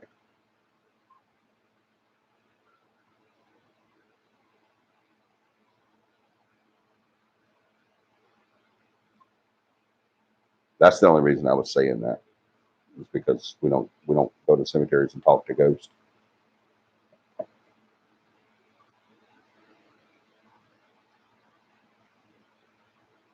What qualifications do you look?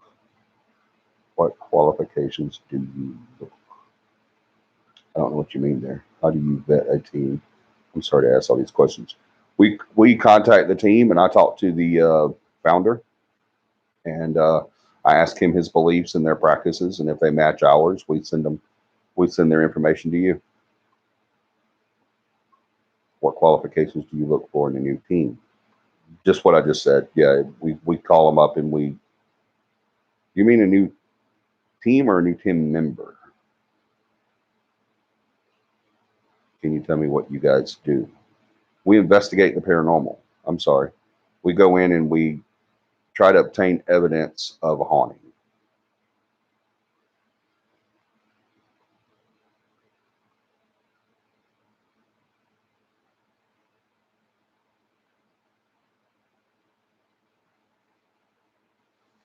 I came here because you were paranormal, so I hoped I could get help with this night problem I'm having. And now I'm awake and almost feel the same fear that I'm awake. Now I'm awake and almost feel the same fear now that I'm awake. Okay. There's nothing I can do over the computer, Candy. I don't understand what is it that you want me to do? I can't do anything tonight over the computer. I would have to be there. It doesn't work that way. We're not psychics. Most people that say they're psychics aren't psychics. 98% of them are not psychics.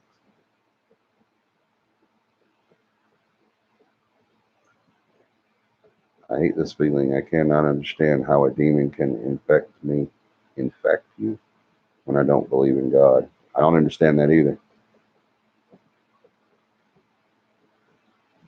But like I said, you can email Beth and just explain what's going on in detail, and I can vet a team and see what I can get, what help I can get you.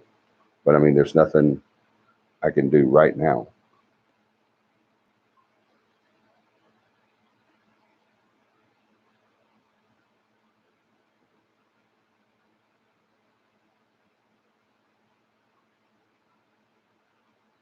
Oh, it's crazy.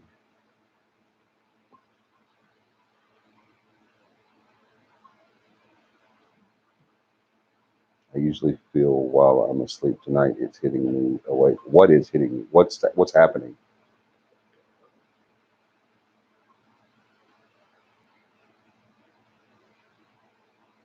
Candy, demons don't care whether you believe in God or not. Actually, that's not true. They do. They feed off of fear. Yes, they do feed off of fear.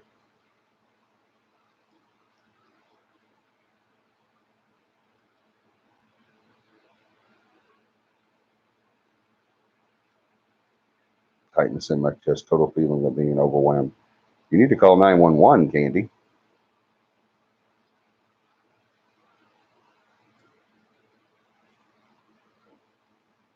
It might not be paranormal. It might be physical.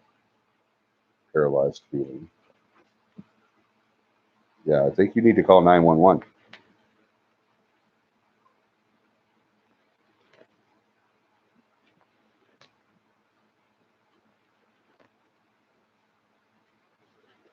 Kayla, what were you talking about when you said what qualifications look for in a new team? Were you talking about if we vet a team or a new team member?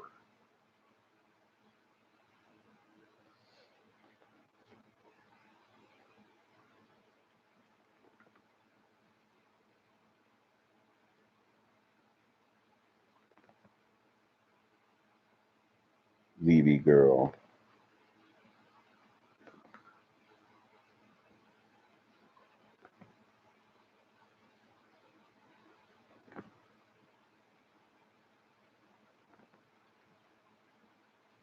Candy, you need to call 911. That's what you need to do. You don't need to stay on here and talk to us about it. You need to call 911. What you're telling me right now does not sound paranormal at all. Not saying it's 100% not, because I don't know that. I'm not there. But you need to get off of here and call 911.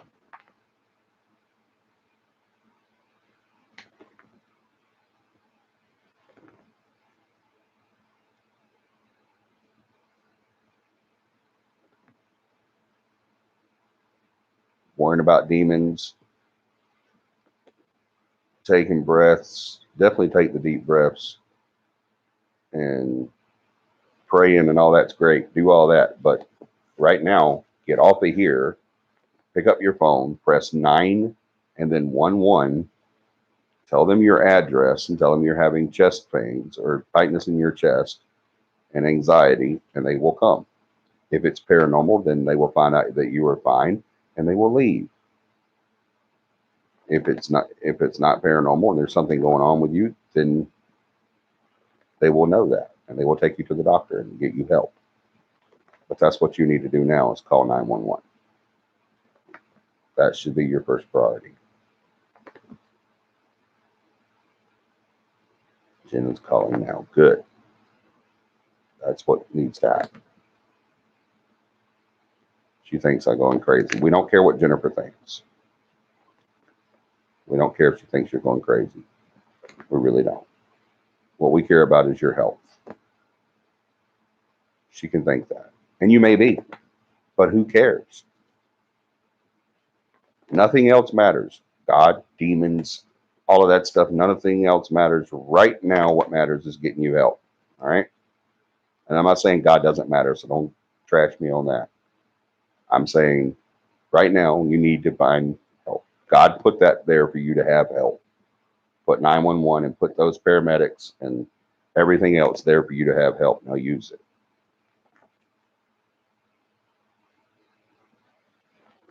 and breathe. Absolutely breathe.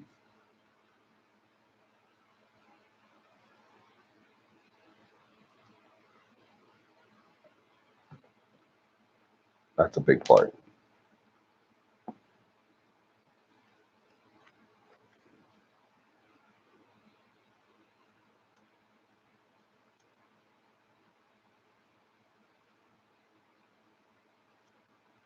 You're welcome. Sorry to ruin you. You didn't ruin our show. Our show was still good. I just don't want you to sit there and be worrying about whether or not something's paranormal happening to you and you have a freaking heart attack. That's right. We care about CAPI family. That's all we care about. Livy.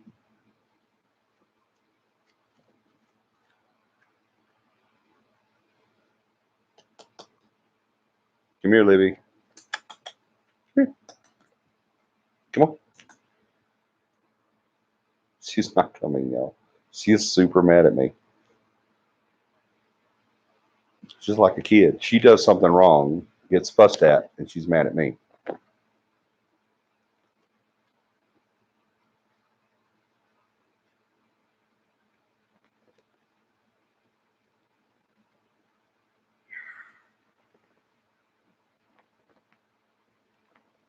Katie's right, Candy and Johnny. I mean, they won't not mess with someone just because they don't believe in Jesus. Y'all, yeah, definitely call 911. Y'all, I had a minister ask a question during service one day. He said, he asked the congregation, he said, uh, he said, where's all the demons at? And people were saying they're at the bar, they're at the strip club, they're at the uh, drug houses, they're all these different places and everything. And, they're at the prostitutes on the corners, they're sitting over there with them and doing all that. The minister said, no, they're not. There's not one demon over there at the bar. There's not any demons at the strip clubs. There's no demons at the drug houses. There's no demons next to the prostitutes and the drug dealers on the street corners. There's no demons over there. Why would they be over there? That's a waste of their time. He said, there's more demons out there on the front lawn of this church than there ever has been at any of those other places. And he's absolutely right. That's where the demons are at. They're at the front lawn. They're at the front stoop of that church, waiting for you to come out. That's where the demons are at. Why would the demons be in a bar? They got them. They've already got them. They don't need them. They've done them. They've turned them. They're done. I mean, I think someone asked earlier, would a demon possess a non-believer? What? Why? What use would that would be dumb.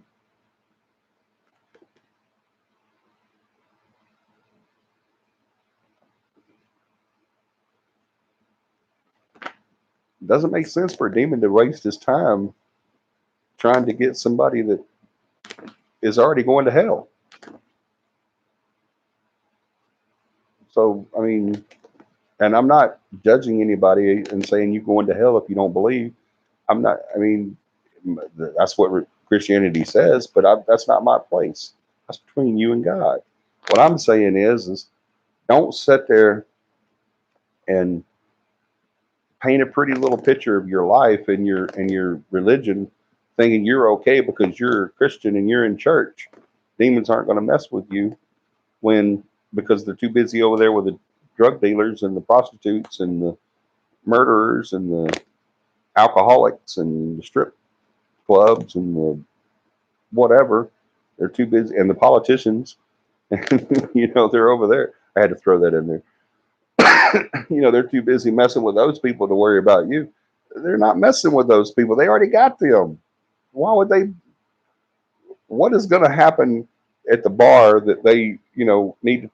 They've already got those people. That's done deal. Okay. They need to be at the outside the church waiting for you to walk outside. They need to be outside your house waiting for you to mess up. You know, that's what they're doing. They're not in uh, the desolate places. And the same is the opposite. The Christians don't need to be at the churches all the time and doing nothing but church, church, church either. They need to be at the bars too. That's where they need to be. The demons are at the church. Christians should be at the bars trying to turn these people around.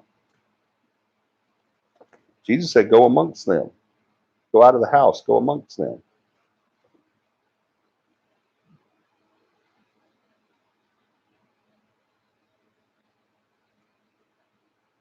I can hear sirens. Oh my God, I can't believe this. Sorry for you guys. Ain't nothing to be sorry about. You'd be sorry if you didn't call. That's right. Take care of yourself.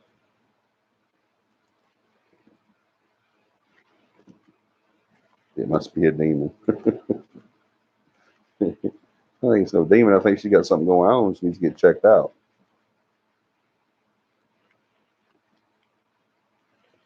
Yes, definitely keep us updated, Candy. And hopefully everything turns out. We'll be praying for you. Whether you believe or not, we're still going to pray for you. Preach on, brother. I ain't trying to preach. I'm just saying common sense. You know what I mean?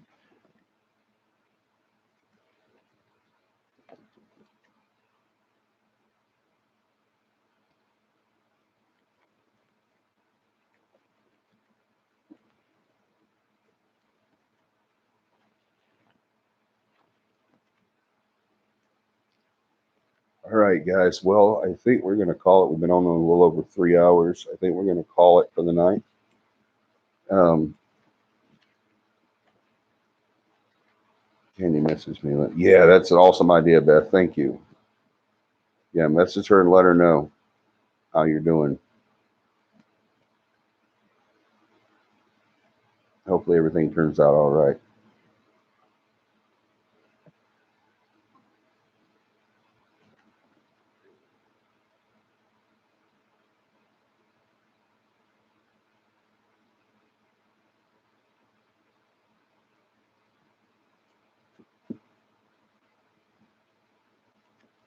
All right. I think we're going to call it. I love you guys. Thank you so much for another successful show. Um, I don't know the topic for next week yet, but I think. No, I'm not going to say that because I don't know yet. I'll have to find out tomorrow. I'll let you guys know about the topic. Um, I think we all need to pray for Candy, healthcare workers, and our president. Amy and Kayla, absolutely. Yes, add those to our prayer list. Absolutely. Well, we love you guys. Thank you so much for being here. Um, Candy, if you're still listening, hopefully you're not. Hopefully you're getting checked out by the medics. Um, but if you come back and watch this, please let Beth know so that we'll know everything turned out okay. Um, we love you guys. Thank y'all so much. Johnny, they will be there if there's even a remote chance that person might be looking for the Lord and just not realize it yet. Well, I disagree with you. Well, I think I'm not gonna go back into all that again. We'll agree to disagree. Okay. But I think that there's other circumstances that happen whenever that happens. But you're actually taking a lot away from God by that statement, Laura. Not a good thing to do. But thank you guys so much. Um, we will see you guys next Sunday at 9. There definitely will be a show. Lord willing, and the creek don't rise, as my grandmother used to say. Um, uh, I was going to say something else, but I don't remember what it was, so it must not have been important. I love you guys. Thank you so much. We will see you guys next Sunday, 9 p.m. Central Standard Time. Y'all have a wonderful, awesome Paranormal Week. Good night.